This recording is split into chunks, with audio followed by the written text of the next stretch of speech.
बंद करके रखें और प्रॉपर एक ऐसा व्यवहार उपस्थित करें जो हमारे श्रेष्ठ जनों के सामने एक आदर्श उपस्थित हो। तो इन्हीं सब शब्दों के साथ मैं आप लोगों से निवेदन का यह क्रम प्रस्तुत करता रहूंगा कि आप लोग माइक को म्यूट रखें। जैसे इस समय सभी हमारे सुधीय जन, श्रेष्ठ जन, विद्वत जन ने अपना माइक बंद कर रखा, इसी तरीके से आप माइक को अपना म्यूट रखेंगे। कोई आवश्यकता पड़ने पर म्यूट करने की परिस्थितियां वो अलग बात है। कैमरे की आवश्यकता मैंने आपको बताया, पोस्टर सही है, प्रॉपर ड्रेस कोड में हम आप हैं तो ठीक है, कैमरे को ऑन रखें, अन्यथा आप कैमरे को ऑफ ही रखें।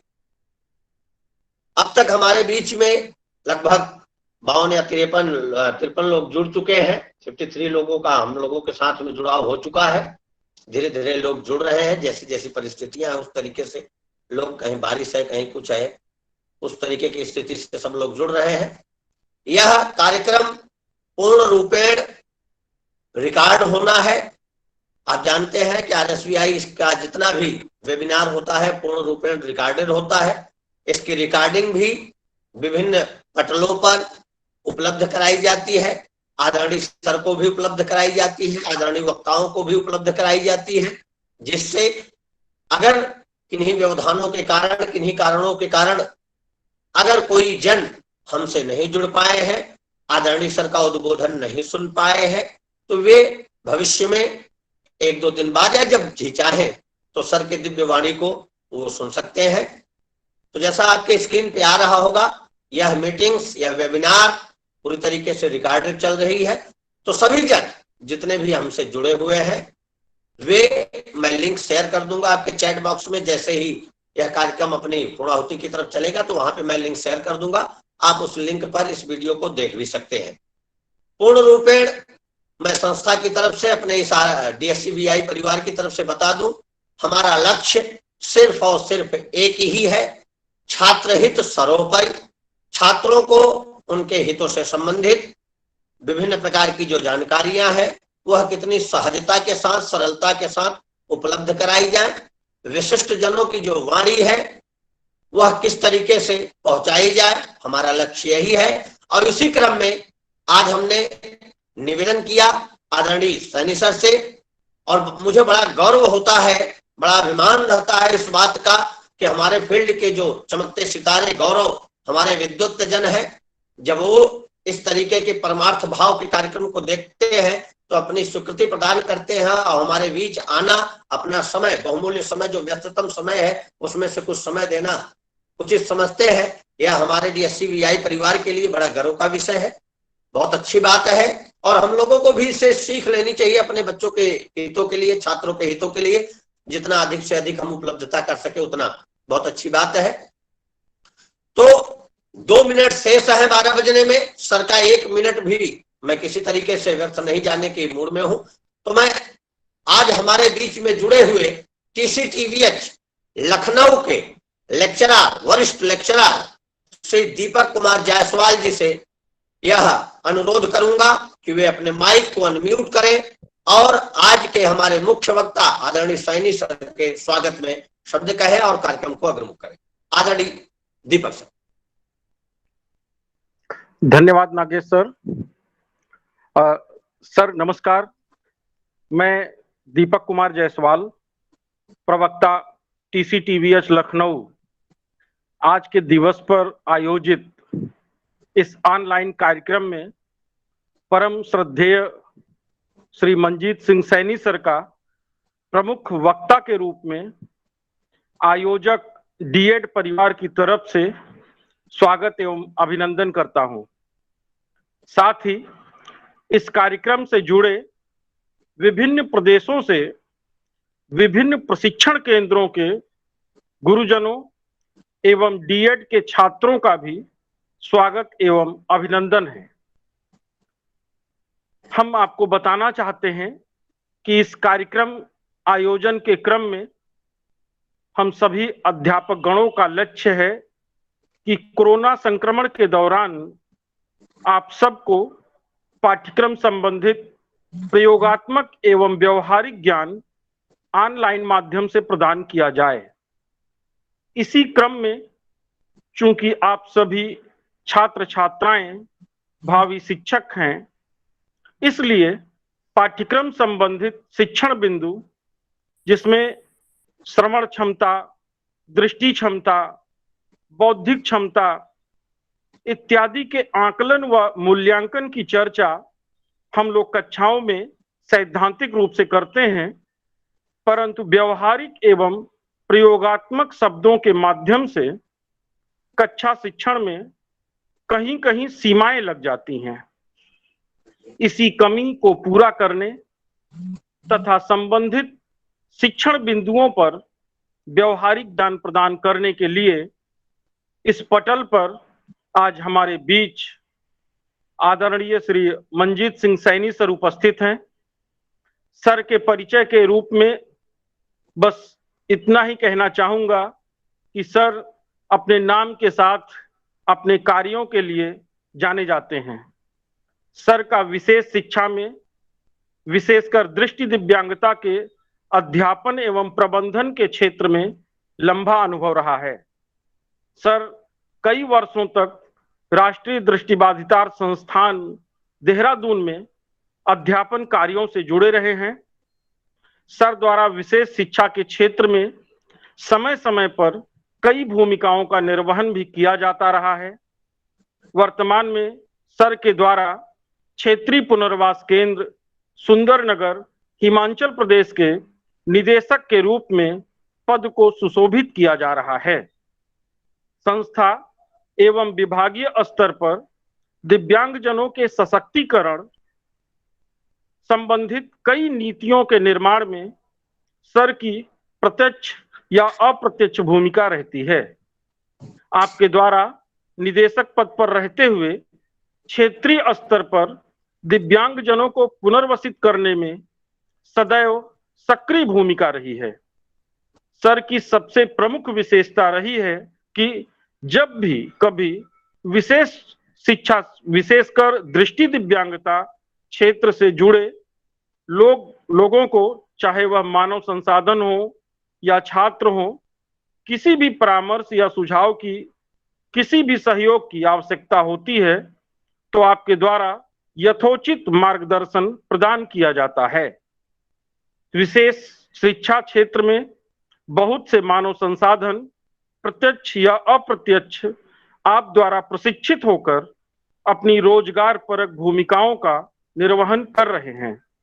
सर, हम आपको बताना चाहते हैं कि इस पटल व कार्यक्रम के माध्यम से हम सभी ने अपने प्रयासों एवं कार्यों को व्यापकता प्रदान करने का प्रयास किया है, जिसका परिणाम है कि संस्था RSVI लखनऊ एवं इसके प्रतिनिधि एवं सभी छात्रों के प्रिय श्री नागेश सर के तकनीकी सहयोग से इस पटल पर ऑनलाइन कार्यक्रम आयोजन के क्रम में प्रत्येक कार्यक्रम में लखनऊ के अधिकांश प्रशिक्षण केंद्रों के अध्यापकगण एवं छात्रों का पूर्ण सहयोग प्राप्त होता है। साथ ही उत्तर प्रदेश के विभिन्न जनपदों एवं प्रदेश के बाहर हिंदी भाषी क्षेत्र अंतर्गत विभिन्न प्रदेशों के अध्यापकगण, जिनमें IT तथा RT भी सम्मिलित हैं, वह छात्र कार्यक्रम से ऑनलाइन जुड़कर अपना ज्ञानार्जन कर रहे हैं। सर, आपने इस कार्यक्रम में प्रमुख वक्ता हेतु अल्प समय में प्रस्तुत अनुरोध पर अपनी स्वीकृति प्रदान की है। इसके लिए हम सभी आयोजक आपके आभारी हैं। सर, कार्यक्रम में पुनः आपका स्वागत व नमन करते हुए और व्यक्तिगत रूप से जब तक आप NIVH देहरादून में रहे, सर, हम लोगों को सीधे आपको सुनने का शॉर्ट टर्म ट्रेनिंग प्रोग्राम के माध्यम से अवसर मिलता रहा, लेकिन जब आप सुंदरनगर चले गए तो हम जैसे अध्यापकगण भी आपसे थोड़ी सी दूर हो गए। आज वो अवसर हमें भी मिला है आपको सुनने का, इस अपेक्षा के साथ कि आपका अनुभव संबंधित विषय के माध्यम से हम सभी को प्राप्त हो सके, जुड़े सभी छात्र लाभान्वित हो सकें। इस हेतु आपके उद्बोधन के लिए यह कार्यक्रम संचालन आपको स्थानांतरित करता हूं। सर, नमस्कार, धन्यवाद। बहुत बहुत धन्यवाद दीपक जायसवाल जी। सबसे पहले मैं पूछना चाहूंगा, मेरी आवाज सबको साफ सुनाई दे रही है? जायसवाल जी, आप बताएंगे? बिल्कुल स्पष्ट आवाज आ रही है सर। चलिए, जी बहुत सर, अच्छी जी बात सर। है। शुक्रिया शुक्रिया। सबसे महत्वपूर्ण बात है कि आवाज जो है वो साफ होनी चाहिए। अगर आवाज नहीं पहुंचेगी तो हो सकता है कि हमारे जितने पार्टिसिपेंट्स हैं उनमें कोई दृष्टिविहीन या दृष्टिहीन हमारे छात्र भी होंगे। तो वही हमारा टॉपिक स्टार्ट हो जाता है कि हमारी जो सेंसरी कैपेसिटी है, दृष्टिहीनों की हम बात करते हैं, तो यहीं से मैं अपना वक्तव्य स्टार्ट करता हूं कि हो सकता है हमारे प्रतिभागियों में कई ऐसे बच्चे बैठे हों, स्टूडेंट्स हों जो दृष्टिहीन हों। तो अगर आवाज ही साफ नहीं जाएगी तो हमारा ये सेशन जो है उनके लिए कोई महत्वपूर्ण नहीं बन पाता है। तो मैं शुरू करने से पहले सबसे पहले धन्यवाद करूंगा पांडे जी, नागेश कुमार पांडे जी का, जिन्होंने वाकई मुझे ये मौका दिया है कि मैं इस टॉपिक पर कुछ अपने एक्सपीरियंसेस, कुछ बातें आप लोगों से साझा कर सकूं, शेयर कर सकूं। होता क्या है कि जब हम एडमिनिस्ट्रेशन लाइन में आ जाते हैं कई बार, तो हम टीचिंग से दूर होते चले जाते हैं। लेकिन मैंने कोशिश करी है, प्रयास किया है, चेष्टा हमेशा बनाई रखी है कि मैं टीचिंग से दूर कभी ना जाऊं। साथ साथ जो मुझे काम सौंपा है सरकार ने वो भी निभा सकूं और अपना शिक्षण कार्य में भी अपना कोई ना कोई समय दे सकूं। तो जैसे कि नागेश कुमार पांडे जी ने बताया है, ये मुझे मौका मिला, इनका मैं बहुत धन्यवादी हूं। RSVI संस्थान बहुत बेहतरीन काम करता है, सब जानते हैं, मैं भी जानता हूं। और लखनऊ जैसे प्रांत में, शहर में रहकर काम करना कोई आसान काम नहीं है। अब मैं टॉपिक्स में जाने से पहले सिर्फ 2-4 मिनट लूंगा, बताना चाहूंगा, क्योंकि काम करना होता है तो उसके लिए बहुत जरूरी होता है हम कहाँ काम कर रहे हैं। यूपी एक बहुत बड़ा प्रदेश है, वहां पर आप एक संस्था चलाते हैं, संस्था में काम करते हैं तो बड़ी कठिनाइयां आती हैं, ये मैं समझ सकता हूं। लेकिन तारीफ करूंगा नागेश कुमार पांडे जी का कि इन्होंने बहुत बेहतरीन तरीके से अपना काम निभा रहे हैं। इतने बेहतरीन वेबिनार्स कर रहे हैं, सीरीज चला रहे हैं। मैं इनसे अक्सर बातचीत में मुझे मालूम चलता रहता है। तो इन्होंने मुझे मौका दिया कि ये आज मैं अपने इस विषय पर कुछ बोल सकूं, तो मुझे बड़ी खुशी हो रही है आज आप लोगों से जुड़ने पर। साथ ही साथ दीपक कुमार जायसवाल जी को मैं नमस्कार करता हूं कि इन्होंने मेरे लिए काफी सारे शब्द बोल दिए हैं। चलिए, मैं कहाँ तक खरा उतर पाता हूं। लेकिन अच्छी बात यह है कि कोरोना काल ने हमें हमसे बहुत कुछ छीना है तो बहुत कुछ हमको दिया भी है। आज हमें सबसे बड़ी चीज जो हमें दी है वो हमें ये सिखाया है कि हमने कैसे अपने कम रिसोर्सेज में जीना है। हम पढ़ाई भी कर रहे हैं, कक्षाएं नहीं चल रही हैं, लेकिन हम फिर भी पढ़ पा रहे हैं, पढ़ा पा रहे हैं, सुन पा रहे हैं। तो टेक्नोलॉजी का हमने फायदा उठाया है। जिस टेक्नोलॉजी से हम डरते थे, खासतौर से मैं तो बहुत डरता था, लेकिन आज वही टेक्नोलॉजी की मदद से मैं आपके साथ जुड़ा हुआ हूं और इंडिपेंडेंट तरीके से बैठकर आप लोगों से बातचीत भी कर रहा हूं। बड़ा अच्छा लग रहा है कि हमारे बीच में मैंने भी मधुकर जी को भी देखा है, जसवाल जी भी हैं, और कई सारे हमारे नॉन इसमें प्रवक्ता भी शामिल हुए हैं, बच्चे भी हैं। तो मैं सबका धन्यवाद करता हूं और सबका स्वागत भी करता हूं। टॉपिक पे आने से सीधे आने से पहले मैं कुछ बातें पुनः रिपीट कर रहा हूं जो पांडे जी ने भी सबको बताई थी, कि हम अपना माइक को बंद रखें, अपने वीडियो को बंद रखें, ताकि हम किस तरह से बैठे हुए हैं, हमारा पोस्चर कैसा है, हम अब मैं आपको किस प्रकार से यहां बैठा देख पा रहा हूं। अगर मैं दृष्टिहीन होता तो मुझे शायद कोई दिक्कत ही ना होती, मैं नहीं देख पाता आप लोगों को। लेकिन आप बोल भी नहीं रहे हैं इस समय कुछ, मैं आपको सुन भी नहीं पाऊंगा, सिर्फ मैं ही बोल रहा हूं। लेकिन चूंकि मैं दृष्टिवान हूं, मैं यहां से देख पा रहा था। कोई लेटा हुआ था, माफी चाहूंगा, कोई हमारा पक्षीशार्थी स्टूडेंट टीचर ट्रेनी शायद लेटे हुए हैं, और एक मैडम शायद कुछ पराठा खा रही थी, नाश्ता कर रही थी। तो ये यही सब बातें पांडे जी बता रहे थे कि हम जरा अपने ड्रेस कोड का ध्यान रखें और पोस्टर का ध्यान रखें। अगर हम पढ़ने बैठे हैं तो ये मान के चलें कि समझे ये कक्षा है, और जिस प्रकार से हम कक्षा में बिल्कुल सही तरीके से बैठते हैं उसी सही तरीके से बैठे। यदि आपने पानी पीना है, उठ के कहीं जाना है, कुछ करना है, कुछ खाना पीना है, करिए, लेकिन अपनी वीडियो को प्लीज बंद रखिए, ताकि वो एक एक अच्छा एक तरीके से हम वो वेबिनार को चला सके, क्योंकि आपको सभी देख रहे हैं। अब हम अपने पॉइंट पे आते हैं, टॉपिक हम सीधे आते हैं, जो हमारा है topic assessment of sensory capacity visual impairment. हम दृष्टिहीनता पे बात कर रहे हैं, उनकी जो सेंसरी कैपेसिटीज हैं, रिमेनिंग सेंसेस हैं, उनकी बात कर रहे हैं। और जब रिमेनिंग सेंसेस की बात करते हैं तो हम दृष्टि भी हमारी कुछ होती है, जो बची शेष दृष्टि भी होती है। जब कोई व्यक्ति दृष्टिहीन होता है, सर्वप्रथम क्या दिक्कतें आती हैं, हम उस पर थोड़ा सा चर्चा कर लें आगे जाने से पहले। जब कोई व्यक्ति दृष्टिहीन होता है तो सर्वप्रथम क्या दिक्कतें आती हैं। यदि मैं यहां बैठा इस समय आपको पढ़ा रहा हूं और किन्हीं कारणों से मेरी दृष्टि चली जाती है, तो सबसे पहले मुझे क्या दिक्कत आएगी। मैं डरूंगा, सहम जाऊंगा, हाथ पैर मारूंगा, चिल्लाऊंगा, अपने को कमजोर समझने लगूंगा, और मेन बात है कि मैं इधर उधर जाने में असमर्थ हो जाऊंगा। तो बर्थोल्ड लॉयनफील्ड, जब हम डिप्लोमा हमने सबसे पहले किया था, आप लोग भी, हमारे भी कई स्टूडेंट्स बैठे हैं जो डिप्लोमा लेवल के छात्र हो सकते हैं और बीएड के भी हो सकते हैं, तो ये नाम सबके लिए नया नहीं है, सबने सुना है, बर्थोल्ड लॉयनफील्ड।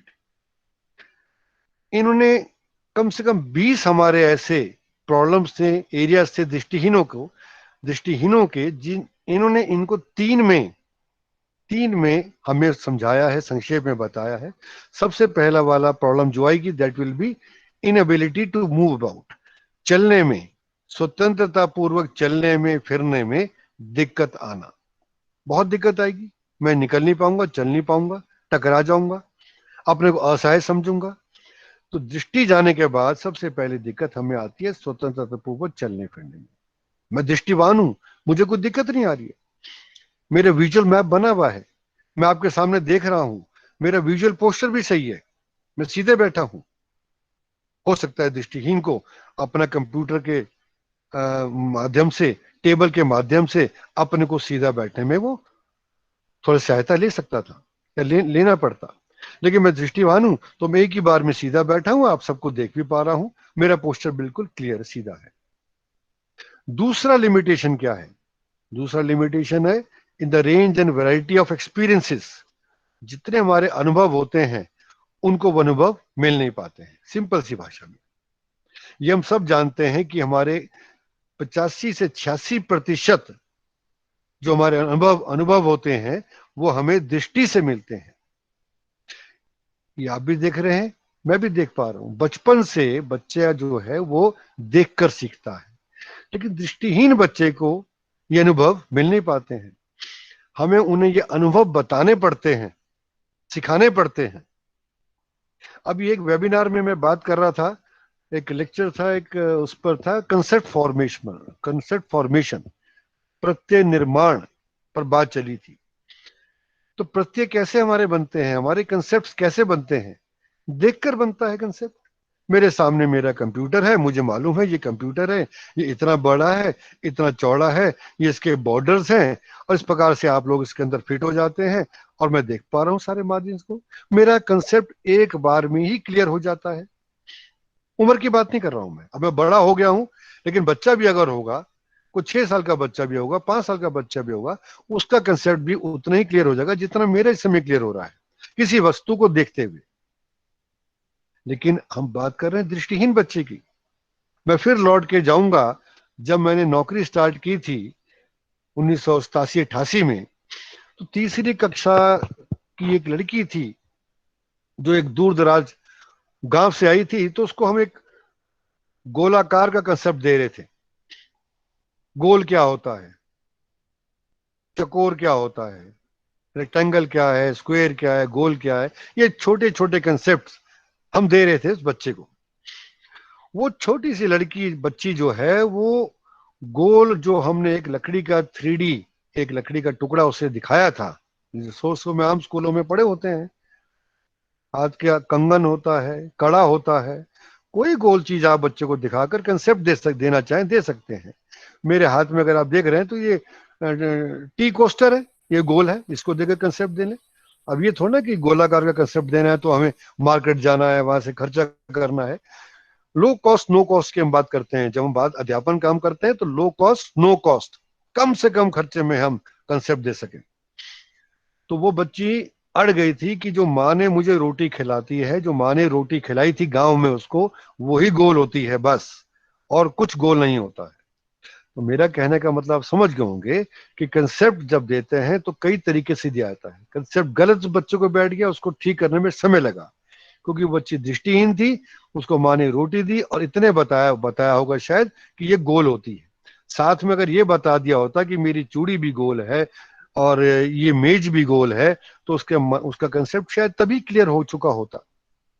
और जब बच्चे बड़े होते हैं तो चांद भी गोल है, सूरज भी गोल है, दुनिया भी गोल है, ये एब्स्ट्रैक्ट कंसेप्ट्स, इन्हें मैं एब्स्ट्रैक्ट कंसेप्ट बोलूंगा, जिनको हम देख नहीं पा रहे हैं।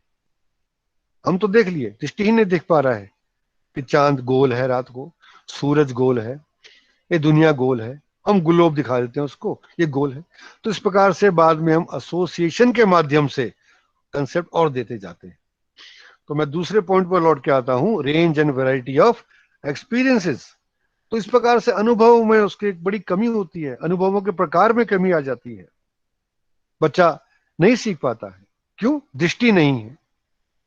और तीसरा जो लॉयनफील्ड ने बताया था, लिमिटेशन, सीमाएं बोलेंगे लिमिटेशन को, तो वो है वातावरण से अपने को, self in relation with the environment कह लो, या वातावरण के साथ अपने आप को एक किस्म से एक रिलेशन एस्टेब्लिश करना। मैं कहा हूं, एक कुर्सी पड़ी है, मुझे बैठना है, मैं जाके बैठ जाऊंगा, मेरा रिलेशन कुर्सी के साथ बिल्कुल क्लियर है। वातावरण में मुझे कुर्सी दिखाई दे रही है, मुझे उसे बैठना है, कुर्सी का मुंह दाएं है चाहे बाएं है, मैं अपने आप को उसके अनुसार जाकर कुर्सी में बैठ जाऊंगा, कुर्सी खींचकर बैठ जाऊंगा। दृष्टिहीन को हम कैसे बिठा बताते हैं, कुर्सी का बाजू, कुर्सी की पीठ हल्का सा टच करा देते हैं, वो स्वयं बैठ जाता है। ये थोड़ी बहुत हमें एडजस्टमेंट्स करनी पड़ती है, बताना पड़ता है कि उसका वातावरण के साथ संपर्क डायरेक्ट नहीं हो पा रहा है। मैं रोज अपने सीआरसी सुंदर आता हूं, मुझे सारा इसका जो भवन का जितने इसके फ्लोर्स हैं, कमरे हैं, मुझे सारे पता है। अगर मुझे ब्लाइंड फोल्ड कर दिया जाए पल भर के लिए, तो मैं शायद 2-4 टक्कर खाकर भी मैं कमरे तक पहुंच जाऊंगा अपने। लेकिन दृष्टिहीन तो नहीं टक्कर खाता है, अपने छड़ी के माध्यम से जो उसका विजुअल कंसेप्ट क्लियर हैं, ओरिएंटेशन उसको हो रखा है, उसके माध्यम से वो सीधे अपने कुर्सी तक जाता है और बैठता है। पहली बार उसको बताया जाता है या वो सीख लेता है। तो कुछ चीजें बतानी पड़ती हैं, क्यों? क्योंकि हमें वो गैप को फिल करना पड़ता है। तो जब दृष्टिहीन बच्चे की हम पढ़ाई की बात करते हैं तो हमारी सेंसेस का उसमें सबसे बड़ा रोल प्ले होता है, हमारे साथ भी है, दृष्टिवान के साथ भी। हमारे बच्चे जो सामान्य बच्चे हम बोलते हैं, जब सामान्य विद्यालयों में जाते हैं तो उनका भी कंसेप्ट फॉर्मेशन क्लियर किया जाता है, समय समय उनको बताया जाता है। उसी प्रकार से इन दृष्टिहीन बच्चों को भी समय समय पर हर चीज के बारे में बताना अनिवार्य होता है। अगर हम मान लें कि बच्चा खुद ही सीख जाएगा तो हमारी एक बड़ी भूल है as a teacher of the visually impaired children. तो ये लिमिटेशंस हमेशा हमें याद रखनी है कि दृष्टिहीन के बच्चे के साथ, व्यक्ति के साथ ये लिमिटेशंस हमेशा साथ चलती हैं, लेकिन इनको वो ओवरकम कर सकता है with the use of his senses. हमारे जितने स्टूडेंट्स जुड़े हुए हैं जानते हैं, डिप्लोमा के बच्चे भी जानते हैं, पढ़ते हैं कि हमारे कितने सेंसेस होते हैं। हमारे senses, sense of taste, sense of smell, sense of vision, sense of hearing, tactual sense, ये हमारी 4-5 सेंसेस जो है, यही तो हमारे बेसिक सेंसेस हैं जिनसे हम सब कुछ सीखते हैं। चखना सीखते हैं, सूंघना सीखते हैं, सुनते हैं। अब बच्चा जब बचपन से अगर डेफ है, नहीं सीखे, नहीं सुनेगा, तो वो बोल भी नहीं पाएगा। बच्चा सुनता है तो बोलना सीखता है। तो हर एक सेंस की अपनी एक वैल्यू है, ईश्वर की दी हुई सेंसेस है, हर एक की वैल्यू है। उसी प्रकार से सेंस ऑफ विजन की बात हम करते हैं। मैंने बताया 85-86% जो हमारी इंफॉर्मेशन है वो डायरेक्ट हमें मिलती है इंफॉर्मेशन थ्रू द विजन। और अगर बच्चा ब्लाइंड नहीं है, मैं टोटली ब्लाइंड का वर्ड का इस्तेमाल कभी नहीं करता हूं। Blind means blind. ये हमारे अंदर एक वो आ गई है, जब हम किसी चीज को स्ट्रेस देके बोलते हैं तो हम अधिकांश रूप से बोलते थे टोटली ब्लाइंड। गिलास पानी का भरा हुआ है तो वो गिलास भरा हुआ है, अब उसको जोड़ देने के लिए बोलते हैं पूरा भरा हुआ है। उसी प्रकार से जो दृष्टिहीन है वो दृष्टिहीन ही रहेगा, उसको हम उसके ऊपर से हम एक एडजेक्टिव जरूर जोड़ देते हैं, टोटली ब्लाइंड। तो कृपया टोटली वर्ड यूज ना करें।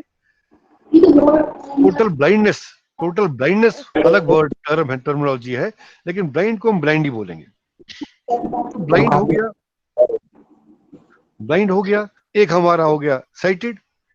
और हमारा एक ग्रुप और भी तो होता है, लो विजन, जिसके पास थोड़ी दृष्टि शेष बची होती है, रिमेनिंग विजन कहते हैं या रेजिडुअल विजन कहते हैं। इसका भी एक चैप्टर है, पेपर आपका होता है डिप्लोमा स्तर पर।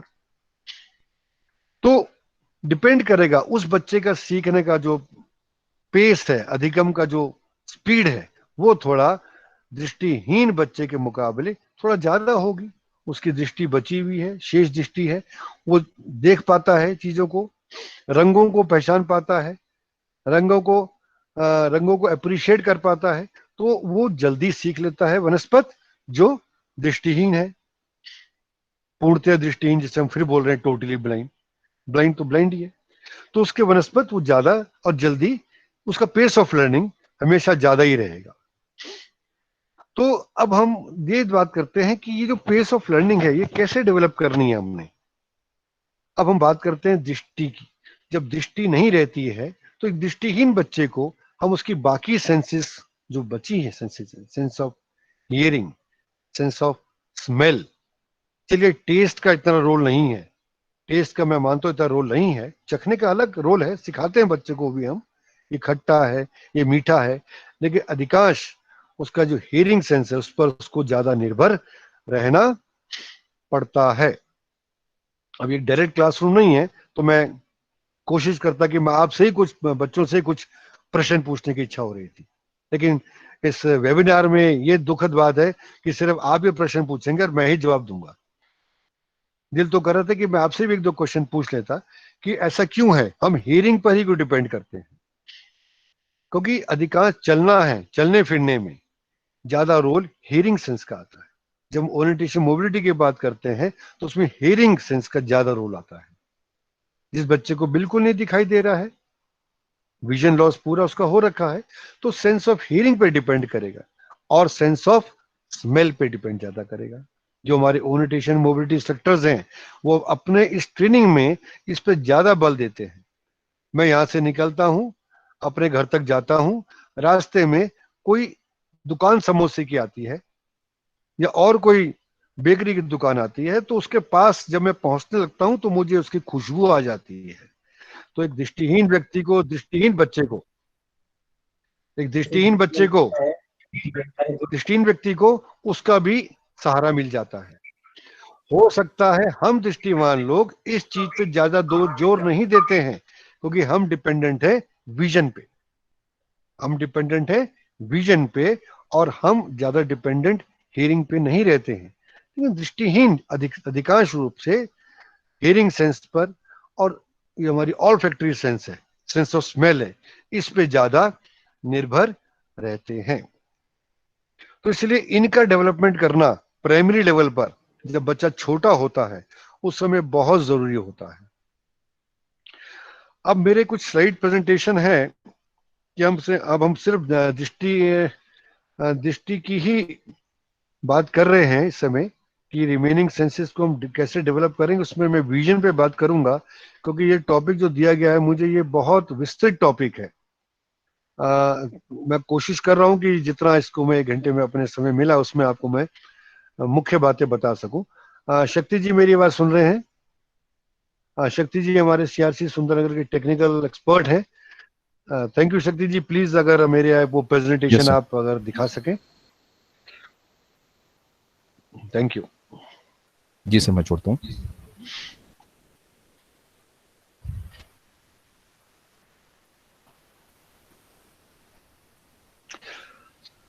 ये हमारा टॉपिक है assessment of sensory capacity. Assessment कह लीजिए, इवैल्यूएशन कह लीजिए।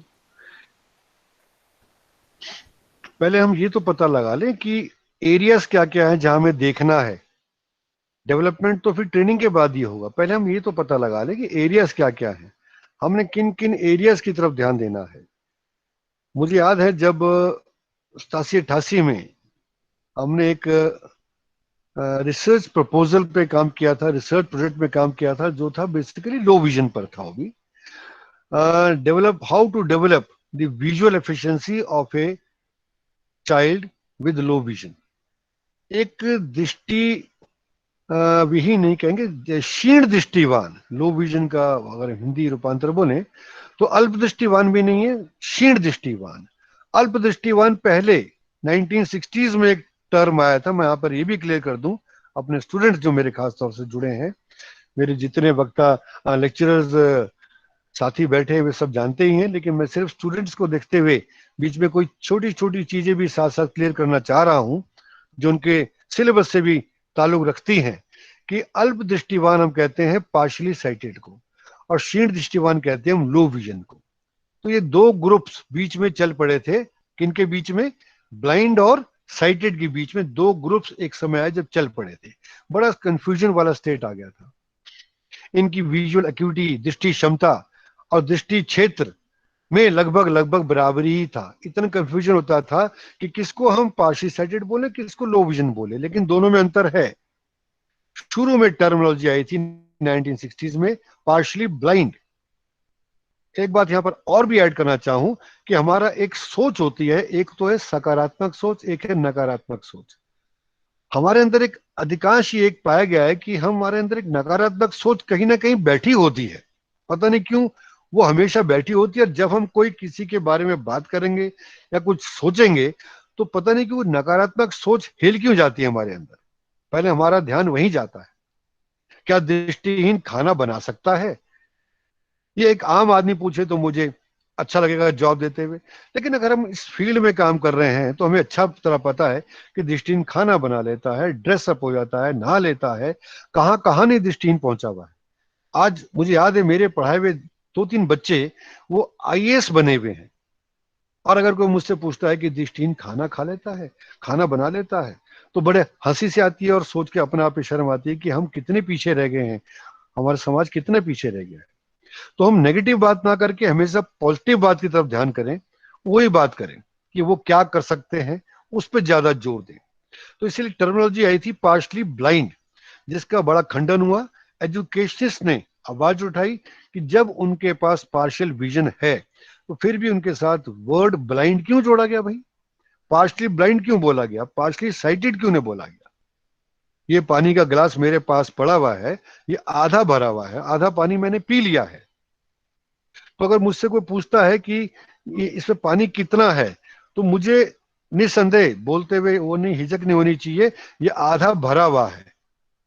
ये आधा भरा हुआ बोलना अच्छा लगता है, ना कि आधा खाली। खाली से खालीपन सा टपकता है, नेगेटिव बात आती है। इसलिए हमेशा हम कोशिश करें कि जब हम इस फील्ड में काम कर रहे हैं, इन बच्चों के साथ काम कर रहे हैं, तो हम इनके पोटेंशियल को जाने और तब उनके साथ काम करें तो और हमें अच्छा लगेगा। हम उनकी जो एफिशिएंसी की बात करते बढ़ाने की, हम तभी कर पाएंगे जब उनकी हम बारे में हमारा एटीट्यूड होगा वो पॉजिटिव हमेशा हो। तो इसलिए ये टर्मिनोलॉजी पार्शली ब्लाइंड हटाकर पार्शली साइटेड की गई थी। फिर आगे चलकर हमारा एक WHO की डेफिनेशंस आई हैं, हमारे एक्ट की डेफिनेशंस आई हैं। दोनों डेफिनेशंस में जो लो विजन है या ब्लाइंडनेस की डेफिनेशन है, दोनों में फर्क है। WHO की डेफिनेशन में फर्क है और हमारे जो PWD एक्ट है उसमें फर्क है। आप बच्चे जानते हैं अच्छी तरह से कि फर्क क्यों है। उसमें दृष्टि क्षमता और दृष्टि क्षेत्र की बात अलग अलग रूप से की गई है। तो इसीलिए हमें ये डेफिनेशंस भी समझनी बहुत जरूरी है कि दृष्टिहीनता की डेफिनेशन क्या है और लो विजन या क्षीण दृष्टिवान, मैं क्षीण दृष्टिहीन नहीं कर रहा हूं, क्षीण दृष्टिवान की परिभाषा क्या है। इन बच्चों को दिखाई देता है, इनका दृष्टि क्षेत्र भी काफी अच्छा होता है। उस विषय में मैं ज्यादा नहीं जा पाऊंगा, मेडिकल पॉइंट ऑफ व्यू में ज्यादा नहीं जाऊंगा मैं, तो मेरा मेन फोकस है, वापस उस पर टिका रहूंगा। क्योंकि इनका दृष्टि क्षेत्र और दृष्टि क्षमता होती है, इनको दिखाई देता है, कलर्स भी पहचानते हैं, कलर्स को अप्रिशिएट भी करते हैं। तो इसीलिए इनके लिए जो हमारे बच्चे हैं, इनके लिए विजुअल एफिशिएंसी स्किल्स कैसे कैसे बढ़ानी है, क्या क्या तरीके होते हैं। Shakti ji, if you can hear me, एक नेक्स्ट करेंगे। सेंसरी एफिशिएंसी की बात कर रहे हैं हम। तो सेंसरी एफिशिएंसी जो है, include instruction in the use of residual vision, hearing and other senses. नहीं आ रही है। इसमें हम बात कर रहे हैं कि किस प्रकार से जो शेष दृष्टि है उसको हम उसकी किस स्किल्स के द्वारा उसकी एफिशिएंसी को बढ़ाया जाए। हियरिंग सेंस को कैसे बढ़ाया जाए, टेक्चुअल सेंस है, गस्टेटरी सेंस है, चखने का है, सूंघने का है, इसको किस प्रकार से हमने बढ़ाना है, कौन कौन सी एक्टिविटीज हमने बच्चे को किस किस एक्टिविटीज में एंगेज करना है ताकि वो इन स्किल्स के द्वारा अपने इन सेंसेस को बढ़ा सके। देखिए, दृष्टिवान बच्चा ये सारी चीजें अपने आप लर्निंग बाय सीइंग कर लेता है। हम जो कितने वीडियोस हम देखते हैं आजकल, कोरोना काल में न जाने कितने सैकड़ों वीडियो आए हैं जिनके माध्यम से अगर मैंने तो कई वीडियोस ऐसे देखे हैं जो बने किसी और काम के लिए थे, मकसद उसमें एम उस वीडियो को बनाने का कुछ और था, लेकिन मैं इस फील्ड में हूं तो मैंने उस वीडियो में से अपने को एसोसिएट किया गया, अपने इस डिसेबिलिटी को एसोसिएट करके देखा है। ऐसे एक वीडियो आया था कि बाप कुछ एक्टिविटी कर रहा है तो उसका बच्चा भी कोई ना कोई एक्टिविटी कर रहा है, सेम एक्टिविटी कर रहा है। That is learning by seeing. तो हमारा एक दृष्टिहीन बच्चा वो तो चुपचाप बैठ रहेगा 5 साल का, उसे क्या मालूम उसके पिताजी माताजी क्या कर रहे हैं, जब तक कि हम साथ में उसको वर्बल एक्सप्लेनेशन ना देते रहे, मुंह से बोलते ना रहे। ये फर्क है। तो इसलिए हमें बोलना है, साथ साथ करके बताना है और बोलना भी है, तभी बच्चा सीख पाएगा। हम एक्सपेक्ट नहीं करेंगे बच्चा बैठा है वो चुपना अपने आप ही सीख जाएगा। उसे ब्रशिंग सिखाना है, नहाना सिखाना है, लेस बांधना सिखाना है, सब सिखाना पड़ता है। हमारे बच्चे तो शायद मुझे याद है सिखाया होगा, लेकिन अधिकांश बच्चे खुद सीख भी जाते हैं। जूते पहनना, चप्पल पहनना, चप्पल उल्टी पहनते हैं फिर अपने आप देख कर सीधी पहन लेते हैं। तो ये विजन के थ्रू ही हो रहा है। तो इसलिए हम बात कर रहे हैं सेंसरी एफिशिएंसी की। तो इसके लिए हमें मैक्सिमम उनका यूज ऑफ विजन करवाना है ताकि उसके जो ग्रॉस मोटर स्किल्स हैं, फाइन मोटर स्किल्स हैं, उनको हम डेवलप कर सके। शक्ति जी नेक्स्ट करेंगे। Thank you. आप पीछे मत जाइए, लेकिन पीछे एक वर्ड निकल गया, kinesthetic sense, the sense of kinesthesis. इसकी थोड़ी सी चर्चा कर लेते हैं। हम दृष्टिवान हैं, हम इसका प्रयोग करते हैं, हमें फीलिंग आती है, लेकिन हम बोलते नहीं हैं, महसूस करते हैं। एक ऐसी सेंस है जिसको महसूस किया जा सकता है। मैं उदाहरण देके बताता हूं। देखिए, सेंसेस 5 हैं, लेकिन इसमें हम 2 सेंसेस चाहे तो और इंक्लूड कर सकते हैं अगर हम दृष्टिहीनता की बात कर रहे हैं। अब 30-32 वर्षों से अधिकांश समय निकला है विकलांग दिव्यांग बच्चों के साथ, दिव्यांग लोगों के साथ, और खास तौर से दृष्टिहीनों के साथ मेरा काफी समय बीता है, बहुत समय गुजारा इनके साथ। तो मैंने इनके साथ रहते हुए काफी चीजें सीखी है। मुझे याद है, नाम नहीं लेना है, एक दृष्टिहीन के साथ मैंने कम से कम 10-12 वर्ष में साथ इकट्ठे रहा हूं। तो जब हम दफ्तर जाते थे, मॉर्निंग में कार्यालय जाते थे, तो सड़क पे जा रहे हैं, हो सकता है आप भी मेरी बात सुनिए ध्यान से, समझ जाएंगे। हम जा रहे हैं और अचानक मेरे साथ दृष्टिहीन ठिठुक के रुक जाता है। मैं समझ नहीं पाया कि मेरे साथ चलते चलते अचानक ही स्लो क्यों हो गए। उन्होंने मेरा हाथ, अगर आप मेरे को देख रहे हैं, जैसे हाथ पकड़ के चलते हैं, जो हमारा एक टेक्निक है दृष्टिहीन को एस्कॉर्ट करने का, वो यहां से पकड़ते हैं, हमें पीछे से, हम आगे चलते हैं, वो एक स्टेप पीछे चलते हैं, हल्का से पीछे चलते हैं, और कोहनी के पास से हल्का सा धीरे से पकड़ते हैं ताकि मुझे महसूस रहे कि उन्होंने मुझे पकड़ा हुआ है। और जैसे जैसे मैं चलता हूं उसके आधार पर वो मेरे साथ चल रहे थे। मैं चले जा रहा हूं लेकिन वो एकदम रुक जाते हैं, क्यों? मैंने उससे पूछा आप रुके क्यों? तो उन्होंने कहा कि सामने कोई चीज है बड़ी मेरे।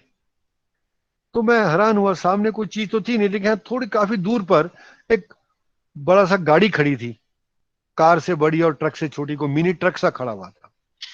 सिंपल सी बात है, मैं भी उस समय डिप्लोमा करके ही हटा था, नई नई नौकरी लगी थी, तो अनुभव मेरा कम था। अनुभव कब आता है? जब हम साथ रहते हैं, सीखते हैं, समय के साथ अनुभव आता है। तो उनसे पूछा, उन्होंने बताया कि सामने एक गाड़ी खड़ी है, पीछे से हॉर्न बजता है, हमारी पीठ की तरफ से, सड़क है भाई, सामने से भी गाड़ियां आ रही हैं, पीछे से भी गाड़ियां आ रही है, पीछे से हॉर्न बजता है, वो जाता है, टकराकर आवाज वापस आती है। कितनी बारीक सेंस है ये, आप समझ पा रहे हैं? इको इफेक्ट जिसे कहते हैं। ये मेरे में इतना परफेक्शन नहीं है, आप में भी शायद ना हो। क्यों? क्योंकि हम दृष्टि पर डिपेंडेंट है, लेकिन वो इतनी शार्प सेंस थी। वो गई आवाज, कोई गाड़ी का हॉर्न गया, टकरा के वापस आया, उन्होंने पहचान लिया कि सामने मेरे कुछ मीटर पर कोई वस्तु है। तो उसे उन्होंने नाम दिया है, एजुकेशन से नाम दिया है, ऑब्स्टिकल सेंस। ऑब्स्टिकल सेंस, सामने ऑब्स्टिकल थी, ऑब्स्टिकल था, कोई बाधा थी, तो वो नाम दिया ऑब्स्टिकल सेंस, जो हमारे अंदर नहीं है। अगर हम ब्लाइंड फोल्ड अपने आप को करें और सड़क पर चलें, तो निश्चित रूप से हम ये पता लगा पाना हमारे लिए बड़ा कठिन हो सकता है। तो इसलिए वो ऑब्स्टिकल सेंस है। हम रात के समय जब चलते हैं, चल रहे हैं, भाग रहे हैं, सड़क में हल्का सा स्पीड ब्रेकर आ जाता है, तो हम गिरने वाली स्थिति में आ जाते हैं। अंधेरे में हमें दिखाई देता है? नहीं दिखाई देता ना। हम गिरने की स्थिति में आते हैं और गिरते गिरते संभल जाते हैं। या चढ़ाई चढ़ रहे हैं, फिर उतर रहे हैं, तो हमारी मसल्स पर जोर पड़ता है, तो उसको हम ये भी बोल सकते हैं sense of kinesthesis, kinesthetic sense, sense of feeling. ठंडा गर्म जो हम महसूस करते हैं, ठंडा गर्म जो हम महसूस करते हैं, बोल के बता देते हैं, वो महसूस कर लेते हैं। किसी नदी के पास जा रहे हैं, नाले के पास से निकल रहे हैं, तो एकदम ठंडक सी महसूस होती है। ठंडक महसूस होती नहीं होती है, वो सेंस ऑफ काइनेस्थेसिस को उसको हम बोल सकते हैं। उससे भी ओरिएंटेशन मोबिलिटी में बच्चों को सिखाते हुए इन सेंसेस का बड़ा ही प्रयोग किया जाता है। जितने हमारे ओरिएंटेशन मोबिलिटी इंस्ट्रक्टर्स हैं जो इस फील्ड में जुड़े हुए हैं, वो इन सेंसेस को भी बताते हैं कि किस प्रकार से इनसे हमें चलने में सहायता मिलती है। मोबिलिटी करते हुए मिठाई की दुकान आई, खुशबू आई, तो उससे सहायता मिलती है। ये हमारे लैंडमार्क्स हैं, और कुछ हमारे क्लूज होते हैं। ठीक है, आगे चलें। तो जब हम बात कर रहे हैं विजुअल एफिशिएंसी स्किल्स की, हम उन्हीं की बात कर रहे हैं जिनको थोड़ा दिखाई दे रहा है। तो ये हमारी कुछ एक्टिविटीज होती हैं, बहुत जरूरी हैं, जो हम बच्चों को कराते हैं। इन सबको कराने से पहले, सिखाने से पहले हमारा एक असेसमेंट किया जाता है। उसकी चर्चा मैं सिर्फ शॉर्ट में कर पाऊंगा, समय का अभाव है। मेरी पहली स्लाइड अभी शुरू हुई है कि असेसमेंट ऑफ रिमेनिंग विजन। हर एक बच्चा अलग है, हर एक बच्चा अलग है, कई मायनों में अलग है।